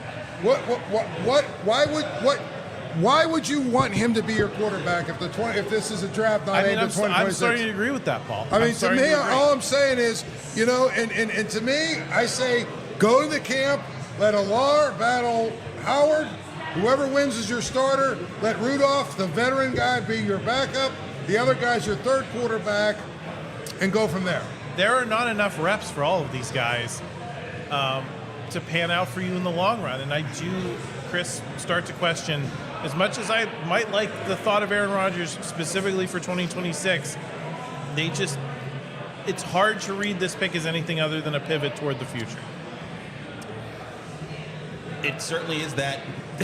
This is just really funny to me, man. Like, this is like my boy Tony Serino. He used to do the Locked On Steelers podcast with me. Shout out to Tony. He said, "Oh boy, we got ourselves a mid-off." That's what this is, man. Like, I'm sorry. Like, he has a lot of traits that I like, but he got so much growing to do. And to your point, Paul, you're taking this guy. And again, here's the thing. All the players that are still out there, there's guards who could probably start this year. There's corners, there's safeties, there's things that you need right now to help this team.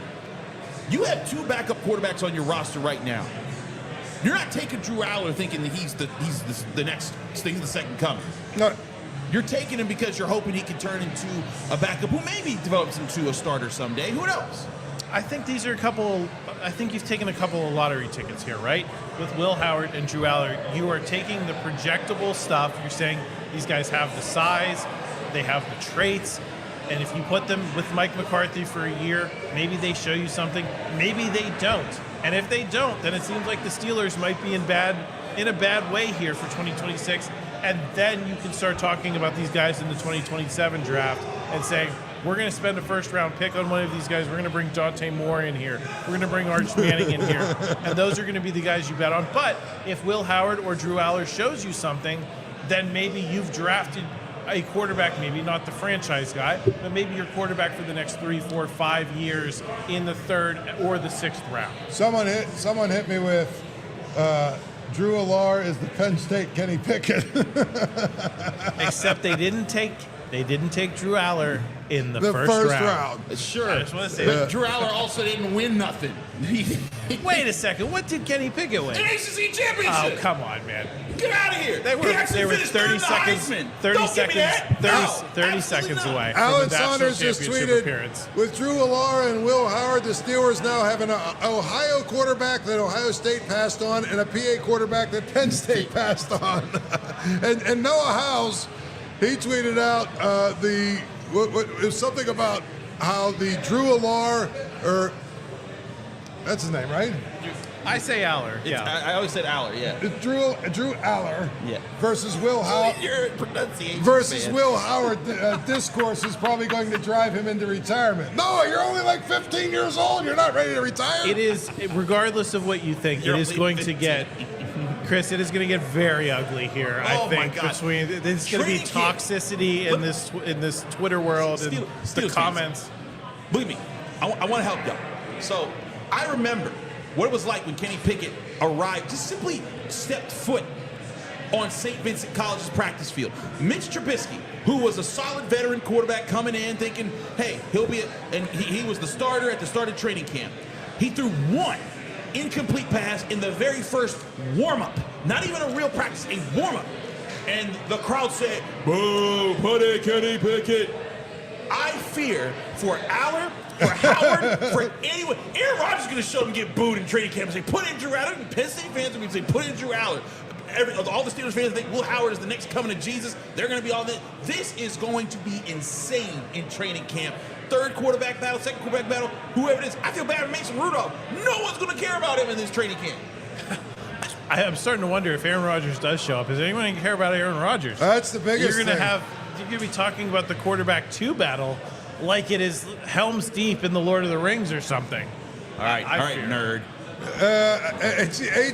A.G. Halsey from LSU goes to the Colts. A.J. Halsey, that's a really good safety, good pick by them. He was a guy I thought the Steelers should have been taking a serious look at. I will entertain the comparisons to the Kenny Pickett pick in this respect. There are particularly the way the board had evolved leading into this pick. I had just said to Paul, I had said to you, there are 8 or 9 guys here that I would feel solid in terms of the Steelers' needs if they drafted. You had said you had a 6th round grade on Drew Allar. Yup. I had thought he could be a 3rd round pick, but they have that pick at 99. That's the end of the 3rd round. Reach. You would have thought that was a reach that, but I would have been fine Mr. with it. Fantastic. There were a lot of good players the Steelers. Plastic man. There were a lot of good players the Steelers passed up to take Drew Allar. Here, I think you could, if you really wanted him in the 3rd round, there were other opportunities to do it. I wonder if they've overdrafted and if some of these guys are going to come off the board that we've talked a lot about. I think, honestly, remember what Charlie Batch tweeted right before this started today? He basically said if they go with a quarterback tonight, probably means that Aaron Rodgers ain't coming. I don't know if that's true or not, but Do we think in the context of what's happened here that because it's going to create such a jam here, like you're going to have to get rid of someone because you've spent a 3rd round pick on Drew Allar as opposed to 4th, 5th, 6th. You've almost put Will Howard in the position of, well, this was the lowest drafted guy in the group. They've set themselves up to make an incredibly difficult decision. You're going to probably anger someone, no matter who you end up with, if you go with 3 quarterbacks. I've had a couple of people tweet at me, Chris, that, and you made this point I think last night. A couple of people tweeted at me that, boy, this draft really misses Mike Tomlin. I'm just saying. I'd say it. Zachariah Branch goes off the board to the Falcons at number 79. Hey, that's good for The a Georgia dude stays home. That's pretty cool. There's a lot of Georgia guys going off the board, and I said A lot that's of a good Georgia thing. synergy in this draft. I said there's a lot of Georgia guys in this on the board, and it's good. Just don't let them drive. Did you see Zachariah Branch's the police report that came out about him this past week? Zachariah Branch, he got arrested for standing on a sidewalk. Yeah, that was dumb. That was so and dumb. And it shows that it didn't affect his. Yeah, I'm glad it didn't because he's a good player. There we go. From the South Side, Tom Arth, who Steelers quarterback coach. He says Drew Allar needs to clean up on the fundamentals, especially his footwork. Adds that Allar pointed out his main weakness when he came to the Steelers in his visit. He pointed it out himself. Yes. I mean, here's the thing that Drew Allar does have that I think Will Howard does not, and it's the mobility factor of, listen, not Michael Vick running around, not the athlete that a Taylon Green might be, for example, but because Penn State's receivers were so bad at their jobs for as long as Drew Allar was at Penn State, he got pretty good at scrambling, for those 10 yards, knowing where the sticks were.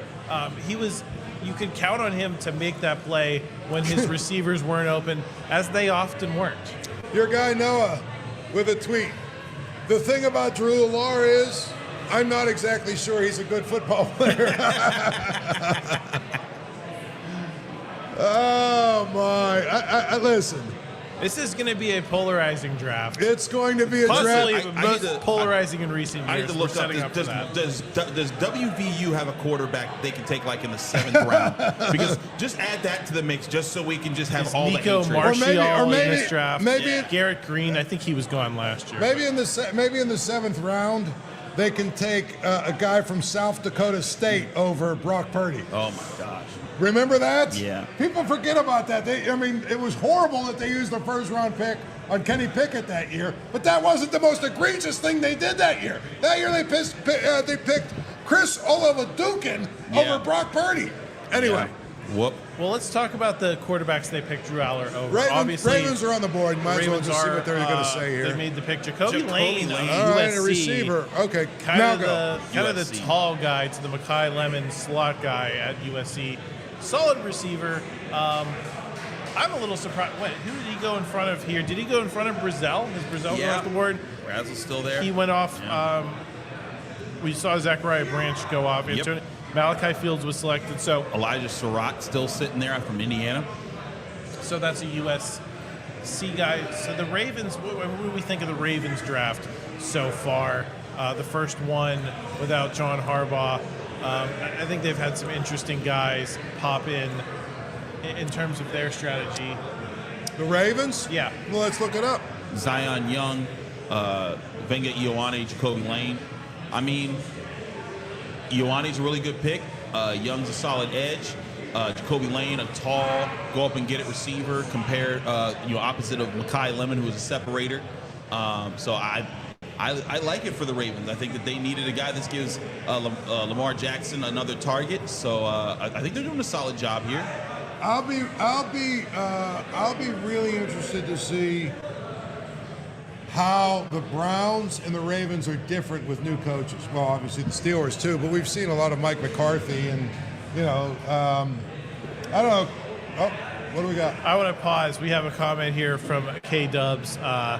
He said, with the first 3 picks of the draft, the Steelers have acquired one position of need despite selecting none of the best players available at that moment. Yep. I would certainly agree with that with regard to Drew Aller. Do I like him big picture more than Chris or maybe Paul or Noah or anyone else who works at the Pittsburgh Post-Gazette? Possibly. I would not have drafted him at that spot. I think they had a lot of good players they passed on to do it. Drew Aller, I don't think, was the best player available at 76, so I would tend to agree with that. Here's the thing. If they get Pregnon coming up here, he's still on the board. If they get him coming up here, Yeah, and then they did something. then at least, they Steelers are 4 picks away. yeah, I mean, So we're going quick here into the next thing. Sorry, my producer is speaking here. You guys want to take a break? We're going to try to take a break to resolve this camera issue. It's going to be brief, so don't go anywhere. We're going to hop out here on the PG Steelers NFL Draft live stream, hopefully resolve this camera issue, and we'll be right back with the Steelers picking in 2 picks. Do you think we can fix it? Canton, Ohio, the birthplace of the NFL, welcomes visitors from all over the world to share in the history, culture, and love of the game. In our internationally acclaimed Pro Football Hall of Fame, fans explore thousands of square feet of all things football. Or visit Tom Benson Hall of Fame Stadium, an unparalleled event space where our annual Enshrinement Week honors the best to step foot on the gridiron. We never stop leveling up the experience for football enthusiasts, which is why we're building a state-of-the-art Hall of Fame village, including a football-themed indoor water park. When you're filled up on football and you're hungry for more, discover delicious food and drinks around town, sample a bit of it all on our walking food tours, and along the way, experience the greatest moments in NFL history come to life as public works of art. As the sun goes down, Canton's nightlife heats up. Sip a drink fireside with live music in Centennial Plaza, or catch a show at the Canton Palace Theater. Gain some yards and great memories when you visit Canton, Ohio, a Hall of Fame city. bring on the fun and bring home a new Honda. Road trips won't wait, neither should you. So bring on the thrills with a Honda Hybrid. Hit the road with high-tech features like available Google built-in and the efficiency of a Honda Hybrid. All from the 2025 Kelley Blue Book Best Performance brand. Buy online, reserve from select dealers, or hurry into your local Honda dealer today.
All right, we're back. We think we've resolved the camera issue so that we can resume this grand Drew Allar debate that has only just begun. I can hear you rolling your eyes because you're imagining all the podcast questions that I'm going to be asking you on Wednesdays. No, it's not. It's not even you. You're fine. It's all the arguments that are going to happen in the comment sections every time one of these guys throws a quick slant in the preseason. And here's the thing. If you remember when they drafted Kenny Pickett, Penn State fans gave them a hard time and completely dogged Kenny Pickett for everything he did. Everything. So now Pitt fans are going to be on it. They're going to be attacking every time Drew Allar makes a mistake. Welcome to the corner of pay and back. I'm telling you, Pitt fans have personally told me, like, if there's ever a Penn State quarterback, they're going to give them so much trouble. Can we all agree on this? As we play Pitt and Penn State. Yes. Listen, it doesn't have to be every year. But Adam, Do it 4 times a decade. Adam, let's get these feelings out there. And let's get this out the way. Pitt ain't scared to play Penn State. Bernard's been knocking on that door every day since he been coach. Listen, Matt, we got a new sheriff in town. Organization that don't want to have that. Got to ask Matt Campbell how he feels about the Pitt-Penn State rivalry. Has anyone asked him? I don't believe that question has been posed to him yet. Here's the other thing. Did anybody ask, and I haven't seen it, I've been scrolling all of our writers, did anyone ask Arth if picking Allar means Rodgers isn't coming back? I don't know that I've been looking for that. From By the way, South back-to-back defensive tackles, in case you care. Regis and Orange. Orange goes off the board. He was a name you really liked, Chris. He goes to 82 to the Vikings. That could have been a really good pick for the Steelers. And that's where I start to agree with you. I liked Drew Allar, but I didn't like him because of players like this still being available. Dominique Gordon would have been the perfect nose tackle so that Keanu Benton would have been able to play the 3-tech. Darrell Jackson's still there, but man, this could come back to bite the Steelers unless they have another DT in mind. There's a couple left: Grayson Halton and Darrell Jackson are the last two that I think are really worth a 3rd-round pick here. Maybe Tim Keenan out of Alabama. Someone in the comments, C Note Stacks said, "Love the pick. Drew Allar is the next Josh Allen." I have listened. That's been the charitable comparison, is because he has that not like burner athletic profile, but the scramble for 5 or 10 yards and get that incredibly frustrating first down for opponents type of athleticism. I think that's why a lot of people have made that comparison to Josh Allen. Differentiate Josh Allen and Drew Allar from it. There's plenty. But everybody's Josh Allen. John Gruden said, Will Howard reminds me of Josh Allen. Everybody who's big and can throw and can run just a little bit, you, sir, are also Josh Allen. Get out of here, man. Josh Allen is who we're comparing him to. That's interesting. Here we go. I've seen that comparison since he was a freshman. And I'm not saying I agree with it, but it has been a persistent thing that has followed him as a comparison. Chris Brazzell goes off the board to Carolina at 83 again. Another player we liked, another player we've talked a lot about tonight, that the Steelers elected to let go rather than instead of taking him, they took Drew Allar. So a lot of solid players you passed on at 80 or 76.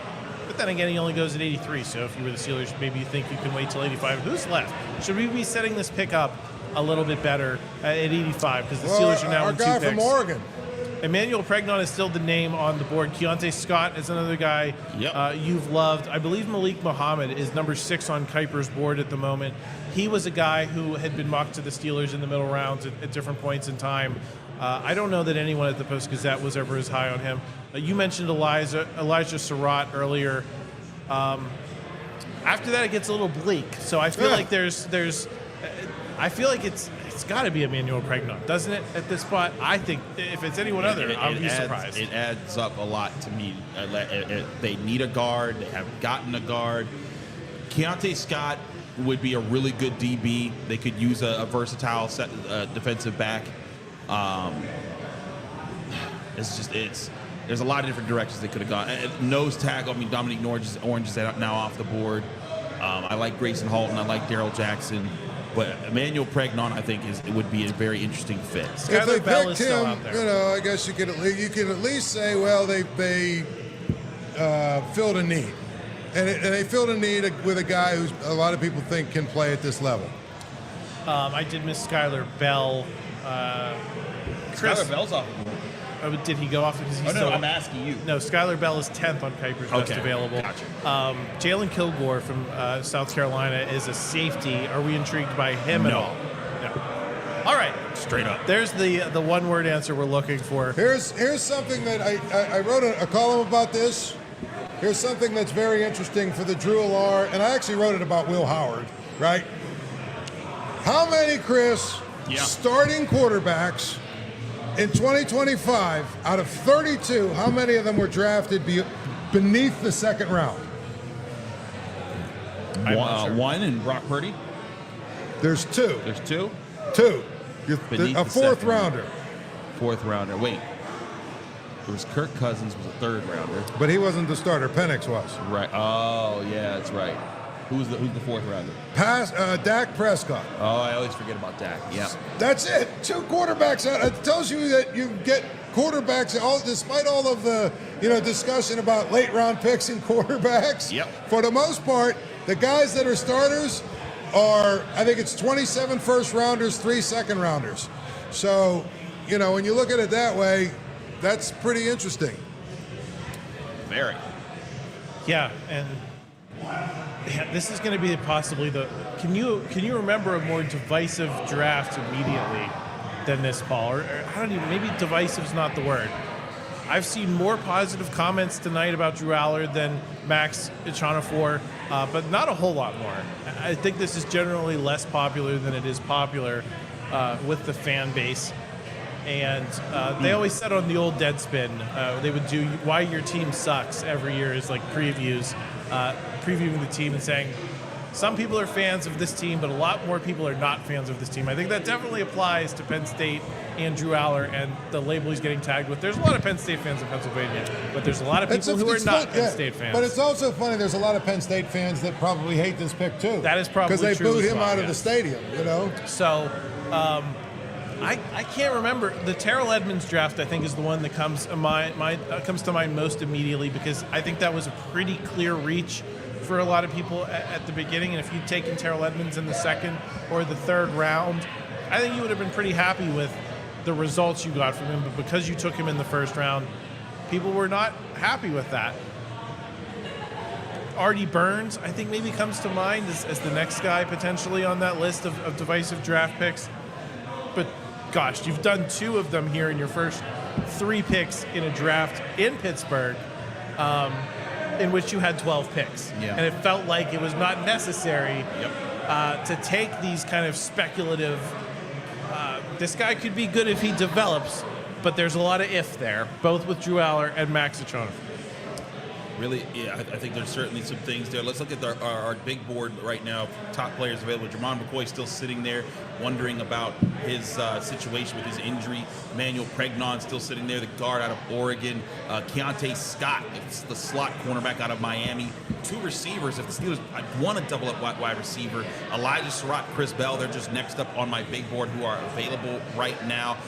After those guys, I've got Genesis Smith, the safety out of Arizona, Kyle Lewis, the linebacker out of Pitt, and another wide receiver, Skylar Bell. How about that? Ted Hurst, receiver, is who's going here with the Tampa. Really like Ted Hurst. So who's the Steelers pick? So who's the Steelers pick? Pregnon or Keontae Scott? Pick one of them. Either one of them would be a big win right now. They've surprised us twice already, though, Chris. Is there anyone, you're looking at this, your best remaining of like totally off the board, not your guy at this spot, but someone you could wrap your mind around? I'm struggling. Here we go. Alan Saunders, quarterback coach Tom Arth confirms drafting Drew Allar will not have an impact on the team's pursuit of Aaron Rodgers. How can he confirm that? How can he confirm? Tom Arth is. Yeah, how can he confirm that? What do you mean? I guess he knows. I don't know. Does he know? He's the quarterback. I keep saying this. Aaron Rodgers is going to be a Pittsburgh Steeler this year. Right. Like, there's a backdoor conversation that's been had. They don't know So exactly you know what when that he's means? Yeah. That means Mason Rudolph He's probably chopped liver. is going to go somewhere. I mean, listen, he's a better backup than a number of guys in the league. I agree. Someone will sign him. Yeah, and maybe you could trade him for a 6th or something. I don't know. Why not? Man, Any insight yet, Chris, as to who they're going to? Nothing yet. Seems to be all quiet on the pick Pittsburgh is front. in. Pick's in. Will someone beat everyone else to the punch? I'm going to let you guys refresh. I just know that as I'm looking down Mel Kiper's best available here, it's hard to envision. I mean, Kyle Lewis is down there at 20th, someone who's been mocked to the Steelers several times, as high as the 3rd round. He's the pick guy. He could imagine drafting the Penn State guy and the pick guy back-to-back in the draft in Pittsburgh. Garrett Nussmeier's a name we might have talked about earlier, but because you've drafted Drew Allar, it's hard to imagine. Zakeem Wheatley, I think, is other than Jalen Kilgore, is the best safety available on the board. And they're announcing the pick now. A lot of terrible towels twirling, I'm sure, up front. And They're then doing a really back. good job. No one's broken this yet. This is Cam Hayward coming out to make the pick for the Steelers. He's been the loyal soldier here this weekend. He was out there last night doing the terrible towel twirl to get the draft started. He's out tonight to announce the... Dalen Everett, cornerback out of Georgia, is the Steelers pick.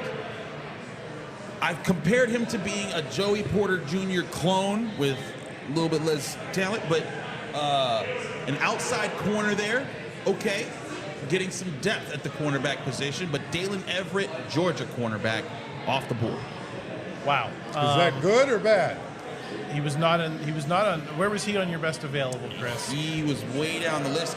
He's in my top 100. He was 76th in my top. Oh wow! Ha! How about that? The 76th player. That's twice tonight. Yeah. That's twice tonight. The 76th break. That's weird, man. Sometimes life is weird.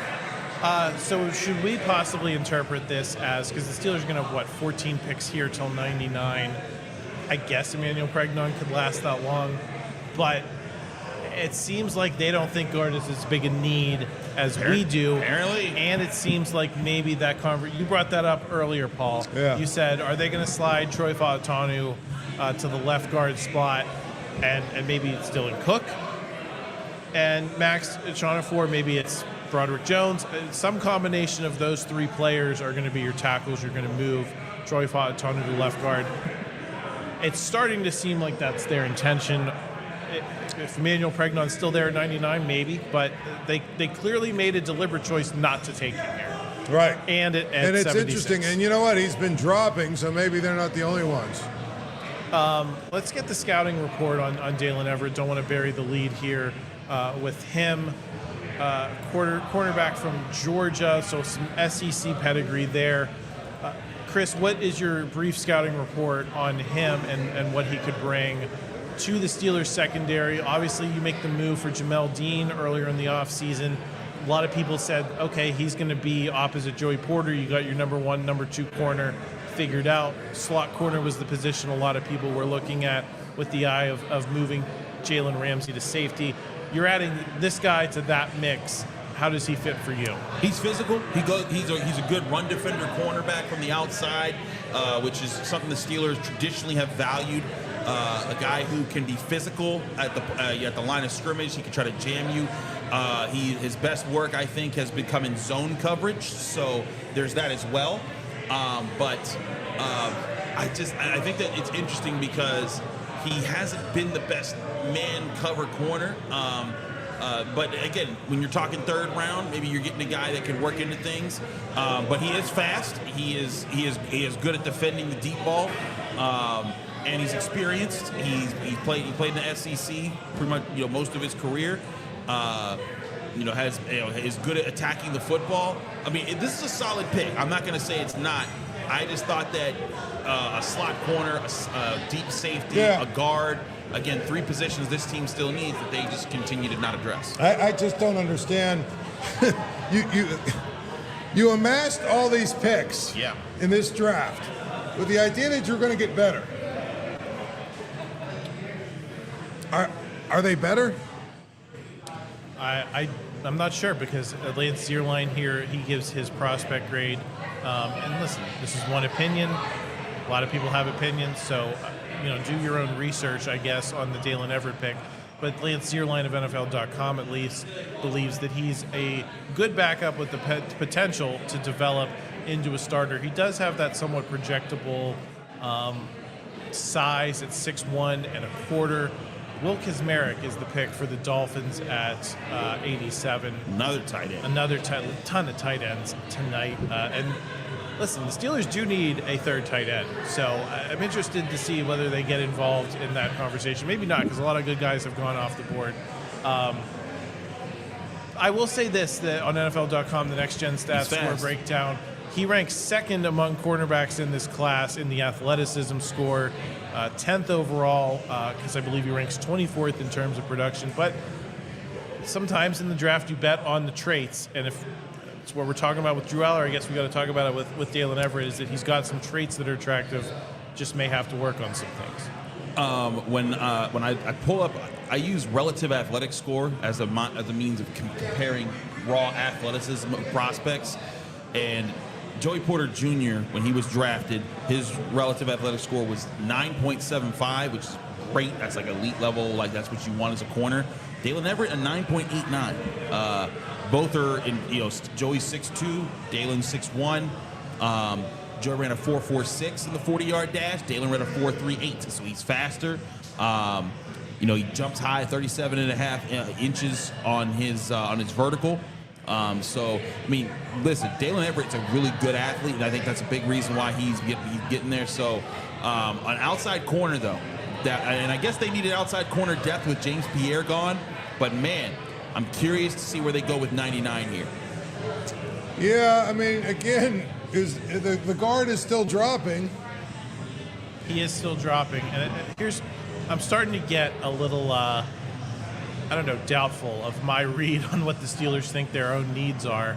A lot of guys we've talked, they've zagged probably, three times already in this draft. Germie Bernard's, I think, the one person that you could look at in this draft and say that made sense. That made a lot of sense to us heading into the draft.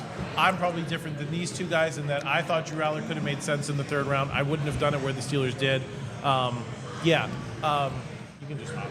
I'll be right back. So I think there's a good chance he'd still be on the board at 99. Drew Allar, yeah. And then if you've addressed if you've taken Pregnon, let's just say, okay, you want Dalen Everett. You get those two guys at 76 and then 85, and then you want to take the flyer on Drew Allar. I would have felt good about that, and I would have been willing to take that bet. And it does feel in some ways, you don't want to say it's similar to the Kenny Pickett pick, because I think there were a lot of Penn State fans even locally that had respect for what Kenny Pickett did, led them to an ACC championship, Pitt's best season in 40 years, right, Paul? And you said it's a feel-good pick because he had such a great year. Right, Drew Allar right. didn't have that moment that, like, I think binded a lot of local football fans, regardless of who you rooted for on the college level. Never really had that moment the way Kenny Pickett Right. did. But I think it's similar in the respect of we thought Kenny Pickett might be overdrafted, especially relative to some of the quarterbacks who were taken in that draft that Right. had similar grades. I think you might be able to say the same thing about Drew Allar. Why 76 in particular when there were other names that we liked? Yeah, I don't know why they did. I don't know why they felt the need to pick him, because I don't know that he would have gotten drafted before '99. So they could have easily used the pick to keep to draft him. Again, Mike McCarthy, offensive-minded guy, quarterback whisperer allegedly, all that other good stuff. Clearly, he wanted Drew Allar because there were a couple other quarterbacks that were on there that everybody sort of had different opinions about. Once you got past the top two, there was a lot of different opinions about all the quarterbacks that were left. Clearly, Mike McCarthy wanted him. And clearly, there's a lot about him that he likes. Well, and I think just on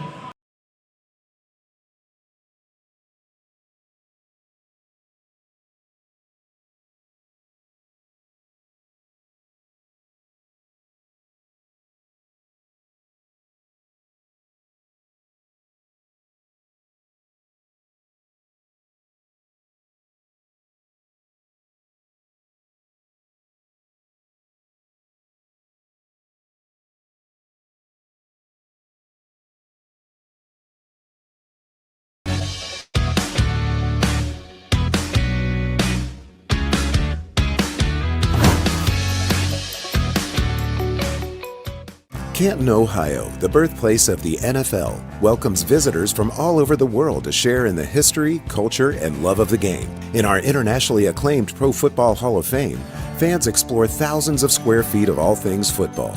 Or visit Tom Benson Hall of Fame Stadium, an unparalleled event space where our annual Enshrinement Week honors the best to step foot on the gridiron.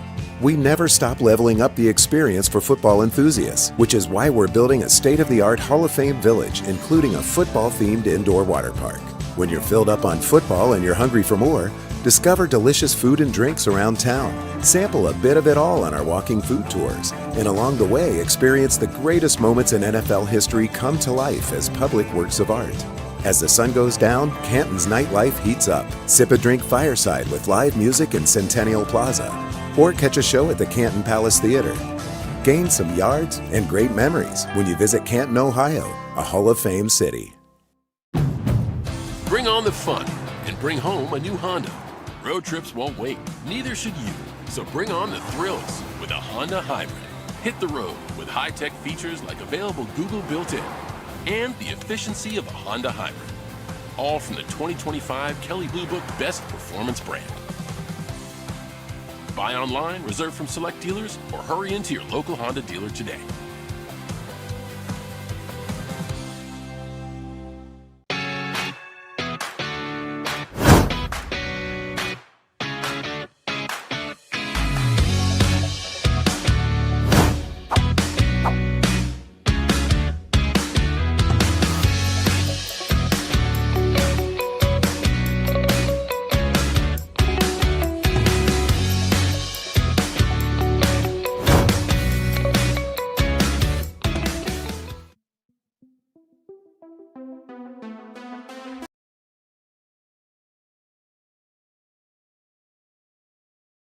All right, I had to unmute myself. We're back, Paul. At Aslin. We're back at Aslin Brewing, yes. Aslin Beer Company here in the Strip District. I want to do a quick shout out to them. They've been great hosts for us. We're in day 2 here. We're going to be back tomorrow for day 3. Remember, the NFL draft starts at noon, so we'll be down here early. Brunch hours here at Aslin Beer Company. So if you haven't come out the first couple of days, come on down, check us out, say hi to us. We'll be happy to have you on. We got cut off there. We had a camera issue in the middle of Emmanuel Pregnon being selected by the Jaguars. Savion Thomas, receiver from LSU, just went to the Bears. And Kaelon Black, the running back from Indiana, is just went off the board to the 49ers. Yes. So those were the most recent picks. Paul, I think the place where we got cut off in the middle of that conversation was we looked at the Steelers' 4 picks so far. We say Max Iheanachor in the first round, totally off our boards in terms of a potential pick. Germie Bernard, definitely a lot of people's radars going into this. Drew Allar, kind of in the middle there of like on the radar, but did not expect him to be the pick at 76. You expected maybe the Steelers might want to go that direction later in the draft. They take him earlier than I think a lot of people expected.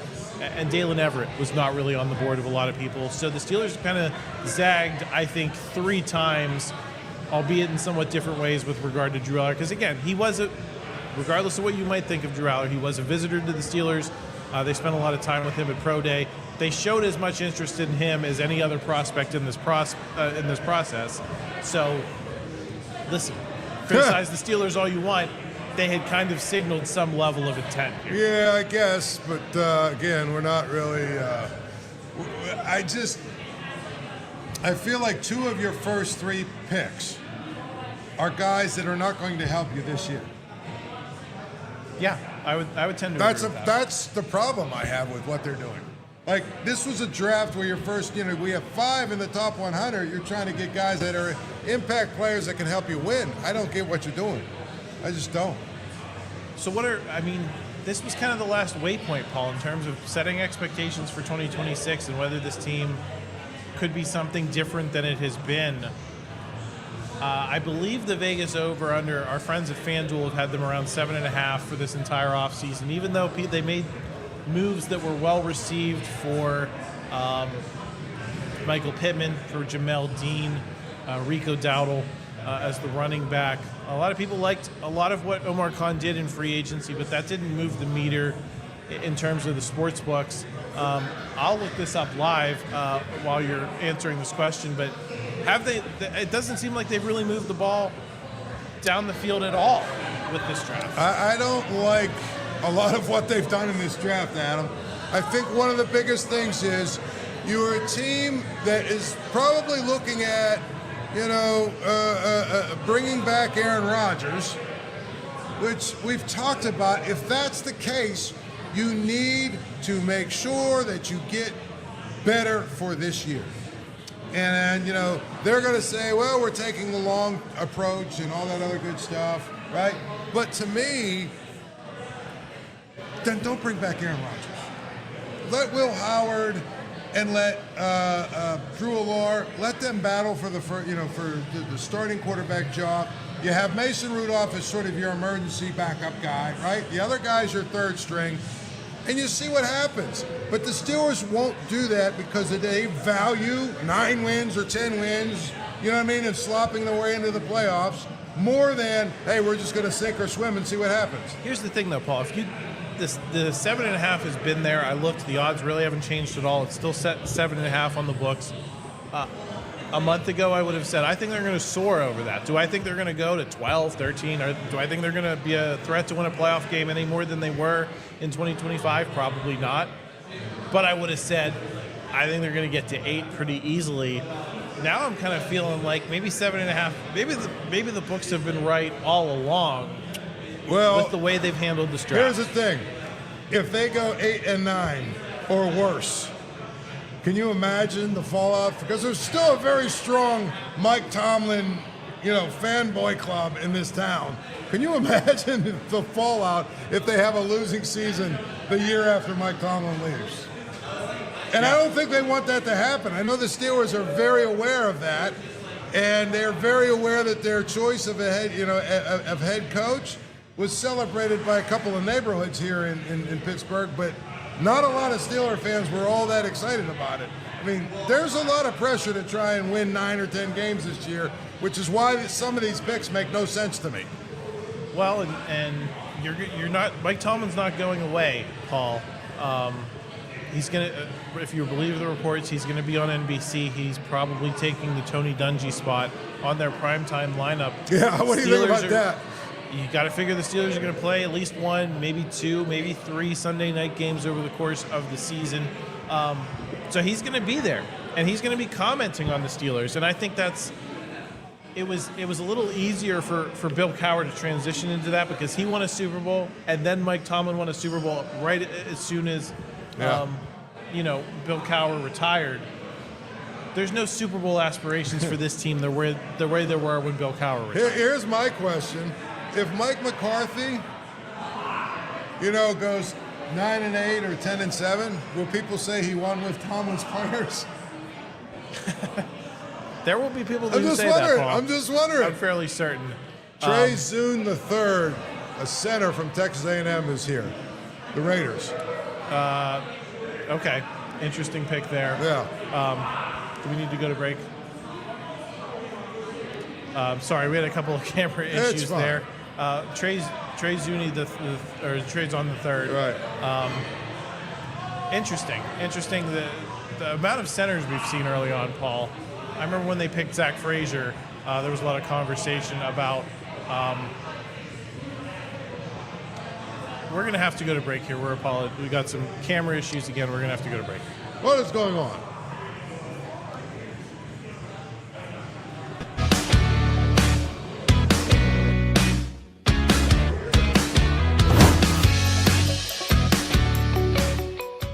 Canton, Ohio, the birthplace of the NFL, welcomes visitors from all over the world to share in the history, culture, and love of the game. In our internationally acclaimed Pro Football Hall of Fame, fans explore thousands of square feet of all things football. Or visit Tom Benson Hall of Fame Stadium, an unparalleled event space where our annual Enshrinement Week honors the best to step foot on the gridiron. We never stop leveling up the experience for football enthusiasts, which is why we're building a state-of-the-art Hall of Fame village, including a football-themed indoor water park.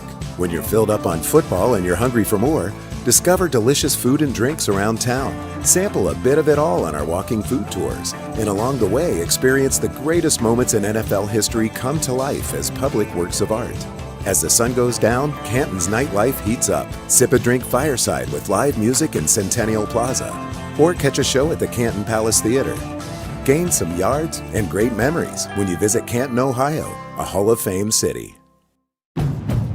Bring on the fun and bring home a new Honda. Road trips won't wait, neither should you. So bring on the thrills with a Honda Hybrid. Hit the road with high-tech features like available Google built-in and the efficiency of a Honda Hybrid. All from the 2025 Kelley Blue Book Best Performance Brand. Buy online, reserve from select dealers, or hurry into your local Honda dealer today.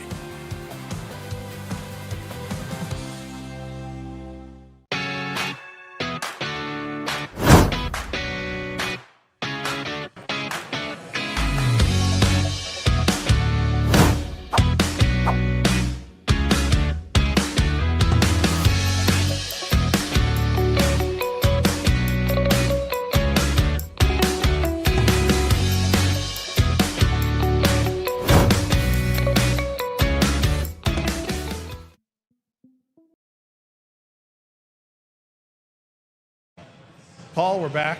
We're doing some turning it on and turning it back off again here at the shank of the evening on the Steelers Michigan NFL guy, Draft Live. Jason Barham just went. Comes back. He goes off the board to the Cowboys at 92.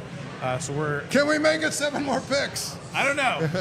We're hanging on as long as we can. Hopefully we get Chris Carter back here in a minute. I think a lot of people in the comments seem to be sharing the opinion, Paul, of Germie Bernard is the one player that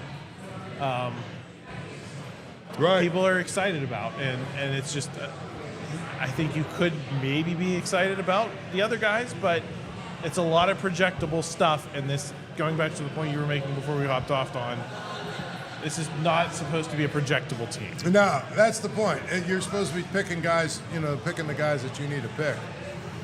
Period. Who do you like more between Will Howard and Drew Allar? Let's just rip the Band-Aid off with that debate. If I tell you, okay, you're going to play Aaron Rodgers this year, you're not playing Aaron Rodgers in 2027. If you have to pick between those two guys, let's say maybe things, because I listened to the whole act last year of the Steelers got to stockpile picks for 2026 because it's going to be a great quarterback class. Because guys like Garrett Nussmeier, Drew Allar, Cade Klubnik are going to be in it, and it didn't materialize. I'll say this. I think Allar has a much higher ceiling than Will Howard. I think he has a higher ceiling. He's got a better arm. He's got a better arm. I think he's a better physical specimen.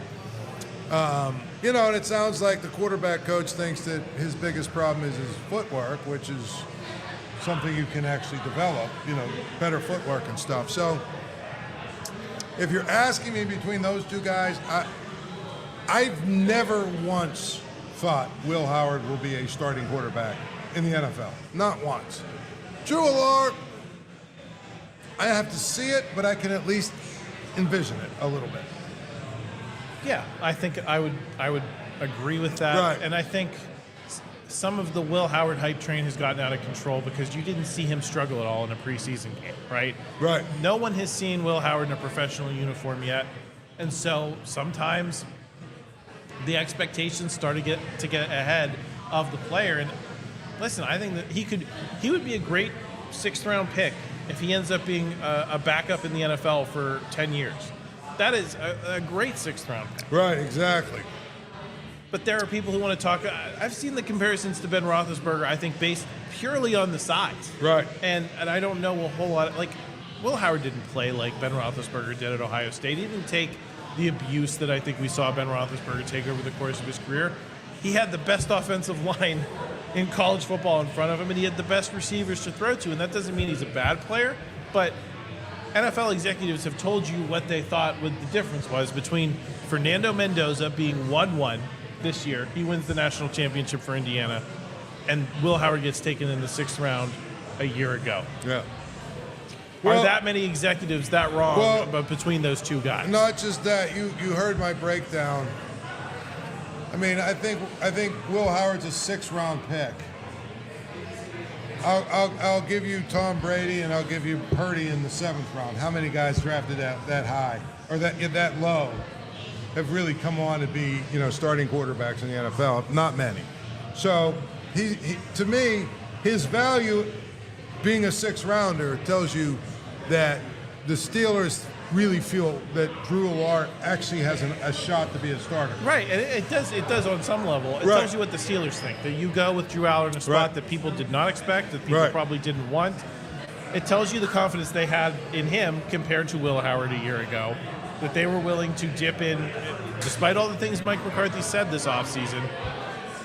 Listen, sometimes BS walks, and I feel like we're in somewhat of that situation with how Mike McCarthy's been talking this offseason. Well, exactly. I mean, and again, you there's a certain level of coach speak that comes with, hey, I just got hired. You know, I'm not going to trash any of my players that I have. But Mike Tomlin did it with Justin Fields, too. Right. Right. I mean, it's just a coach thing. It doesn't even matter when they're drafted. But my thing and my issue was that Mike McCarthy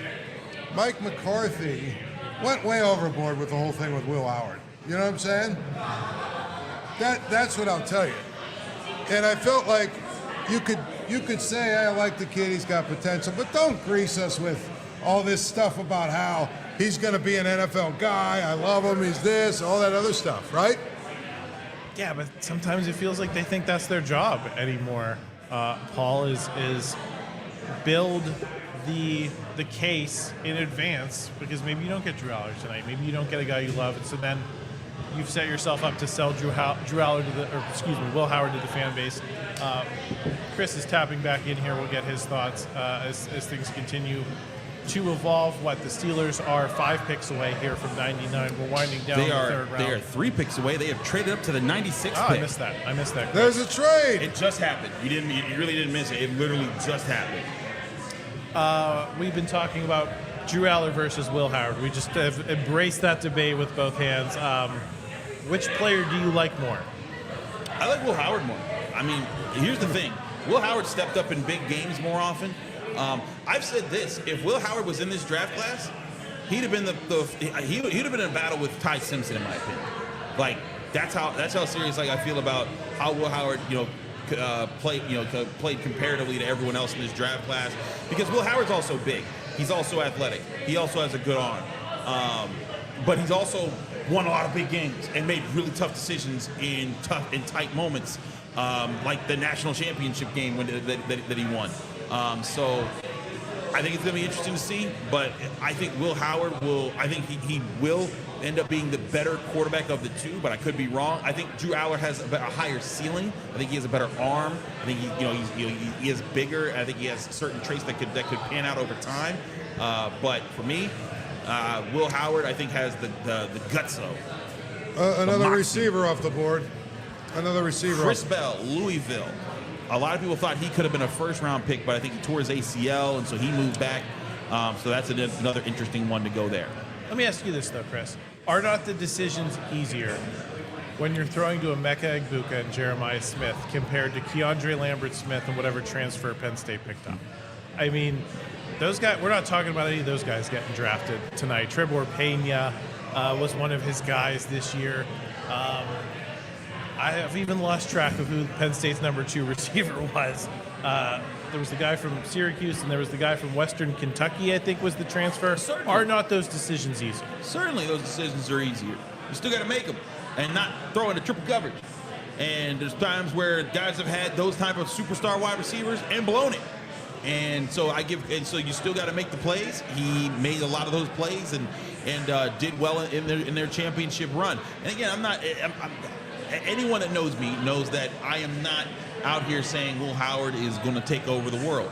I'm also not saying he's a bum. I think he's a solid, backup quarterback prospect. That's just like you Drew Allar. have said that the whole time, and I think that's what we were kind of talking about before you got on here was the problem is I think I said this to Paul, and I'll say it to you. I think Will Howard would have been a great pick if you get him as a backup quarterback for a number of years. If you get the Mason Rudolph, projection art, 3 picks or 3 rounds later than you drafted Mason Rudolph, that's a great pick. It's a great pick if you get 4 or 5 years out of Will Howard. But that doesn't also mean we got to lose our minds and talk about him All being right, the the next Steelers are on runner. the clock. The Patriots just took another tight end, or took a tight end. Eli Raridon. Kid from Notre Dame. How many tight ends have gone in this draft? Are we at 15 lot. or so out of the first 100? All right, so the Steelers are on the board. Who are we picking? The Seahawks are on the clock. They're going to trade that to the Steelers right now. I see. Okay, all right. So we did talk about the Seahawks being a potential trade partner with the Steelers. Throw some picks at them. They end up doing it here at the end of the 3rd round.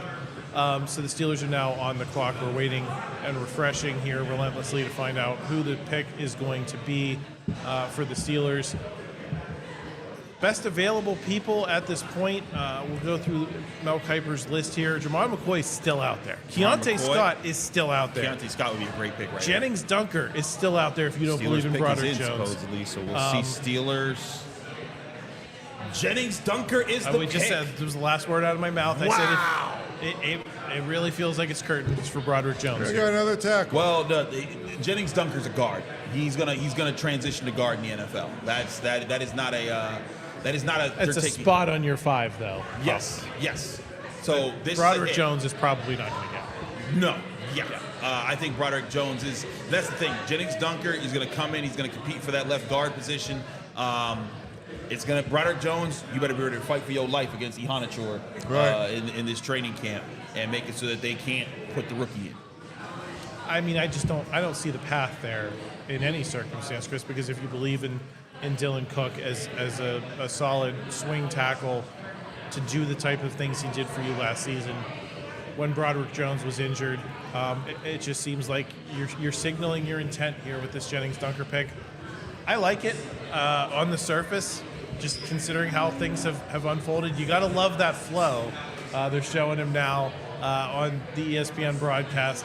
That's a lot of red hair coming to Pittsburgh. That mullet, there's going to be so many people with those mullets. It's going to be in the stands. Look, I'm telling you right now, if you're watching this, if you can find a way to create fake mullets and sell them in the strip district that are red-haired, people will wear those to Steelers games. And it will be a thing, I promise you. Look at Cam Hayward trying to hype up the crowd. What did the Steelers give up for that? Do we know? Haven't seen the compensation just yet. Can't be much. We're at the end of the 3rd round here, and we know it was maybe you just gave the Seahawks an extra pick later on because as we mentioned earlier, they only had 4 picks in this draft. We thought they could be a Steelers trade partner at the end of the 1st, at the end of the 2nd, they end up making a deal here at the end of the third for Jennings Dunker. So you go 2 offensive linemen here in the first 5 picks out of your 12 for the, well, I'm not sure we have 12 left anymore here to talk about. I'm wondering how many they... You started with 12. You've picked 5 players. 2 of them are offensive linemen.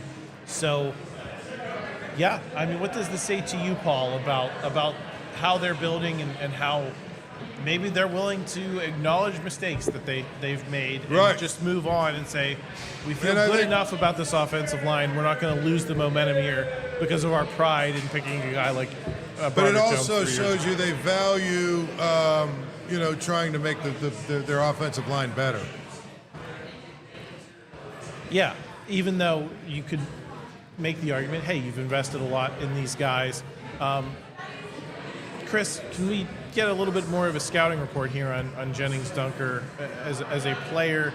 Lance Zierlein says he will eventually be an average starter. By the way, it looks like they only have 5 picks left, so they've gotten rid of 2 They've picks. traded 2 of them. Okay. Yes, started with 12, you're down to 10. Yeah. Hey, we said they needed to do some trade ups. They did one in the second round. They've done one in the third round. Solid there. So Jennings Dunker is a physical player. He's nasty. He likes to be able to get physical. Wow, that's funny. Lance Zierlein's comparison is Mason McCormick. That's along the lines. He's an Iowa dude. The Steelers, I think, love Iowa dudes. They have Rich Eisen wearing a fake mullet, red-haired mullet right now. I'm telling you, start making those and put them in the strip district. People are going to wear those to Steelers games in like a year or two. But he has power. He knocks people off the ball. He's a mauler, and that's a good physical type of offensive lineman to have. Now, again, he comes in. He's going to be Spencer Anderson, Brock Hoffman. Watch your backs because he's going to be coming in challenging you for the left guard position. Who's your 5 guys? Who's your 5 offensive linemen? Let's go left to right. I think that's the natural question now because you've added these guys to the mix. Who are your 5? Left to right? Left tackle to right tackle, yes. Fautano at left tackle.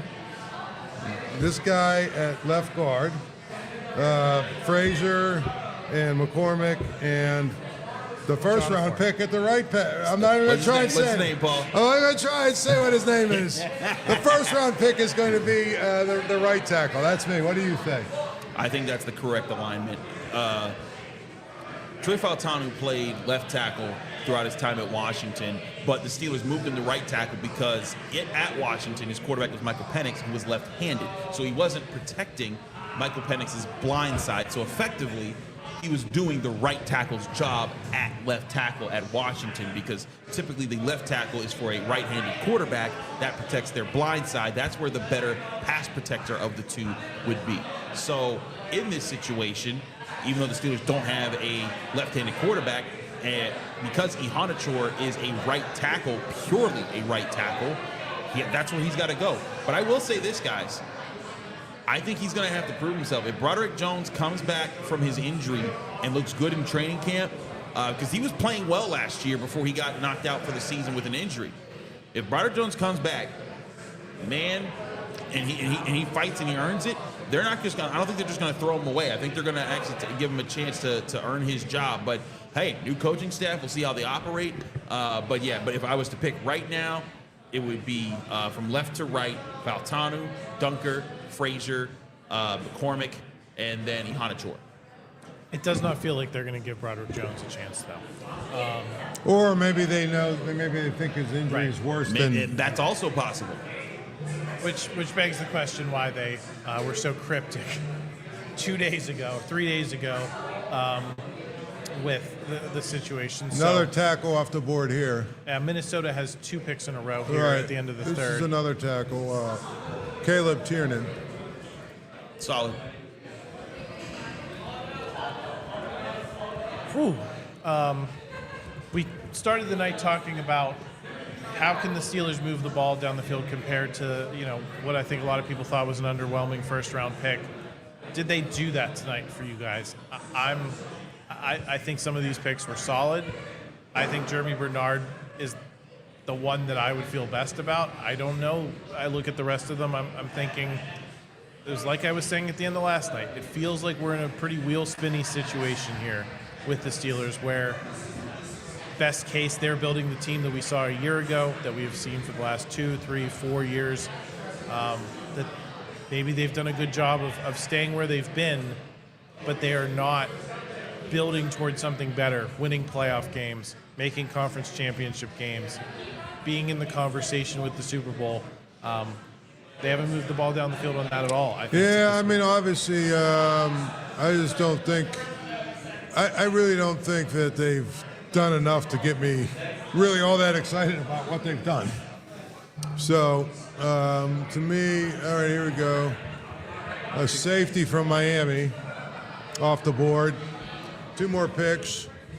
And then I guess we'll wrap. We'll talk about tomorrow as well, what they need to do tomorrow. But there's 2 more picks here tonight. Seahawks are picking the Steelers pick at 99. Mm-hmm. Do we know what they got yet? I don't believe we do. In the meantime, Chris, your thoughts on this draft class, 5 players in. Do you feel materially different than you did at this time yesterday? Do I feel materially different? I will say this. I said they needed a defensive back, they needed a guard, they needed a receiver. I think they got 3 of those things. I thought the defensive back, though, really could have been a slot cornerback or a safety. Dalen Everett's more of an outside cornerback, depth guy option there. Sure, that's fine. I think Germie Bernard's a good pick. I don't think that by itself makes up for Makai Lemon, because I think Makai Lemon's a much better prospect. Bless you, Paul. Sorry about that. You're good. Yeah. I think Jennings Dunker is nasty and physical. I think that third round is a solid value to get him, and he can help the guard situation. So I think that's a good fit. But the Drew Allar pick, I think, kind of spoils things a little bit, because if that had been if you made that, one of these playmaker DBs, or if that was Dominique Orange, I think that could have changed things a lot, at least in my eyes. But hey, maybe there's other things to look at here. Maybe they have played. Hey, maybe Drew Allar's the guy. But I don't feel like this team, like Paul said, is a Super Bowl contender right now. I didn't think that they would. And here's the thing: I didn't think this year was the year to make them a Super Bowl contender. But I did think this was the year to set them up that if they get these picks right next year, if they go and trade up and get their quarterback, then they enter that conversation.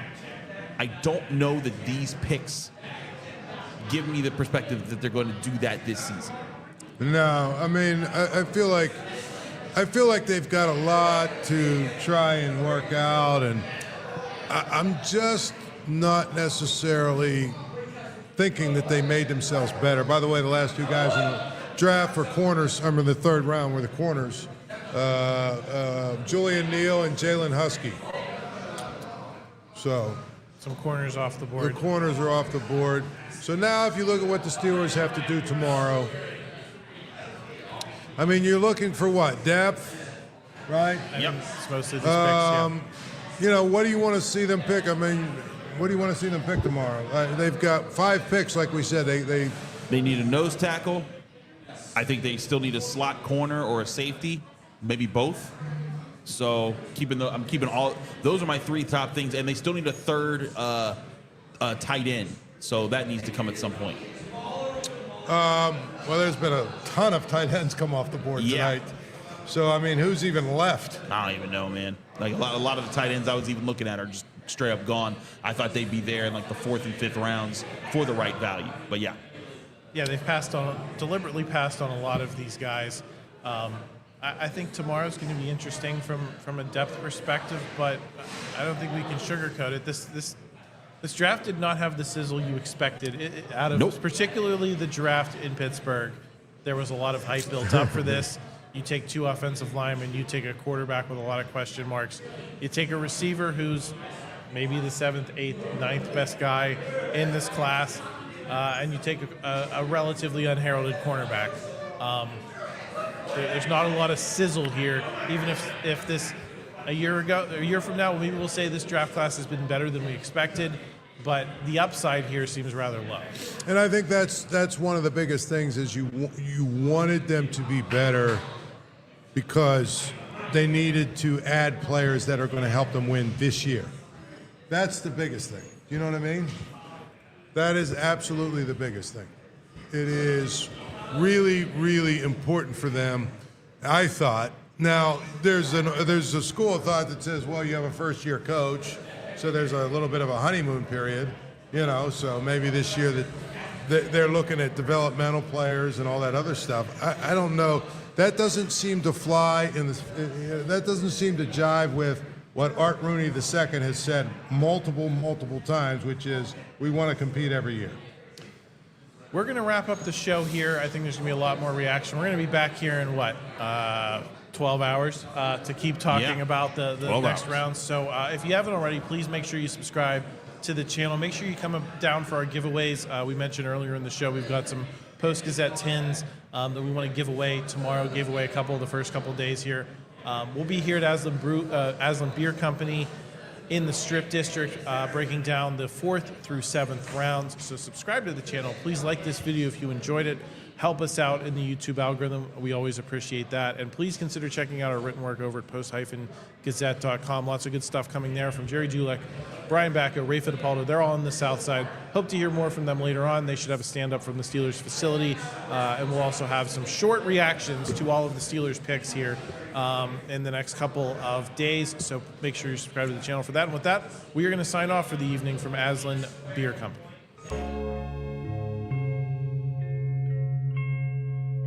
Thank you for checking out this content from Post-Gazette Sports. If you watch this video on YouTube, please like the video and subscribe to our channel.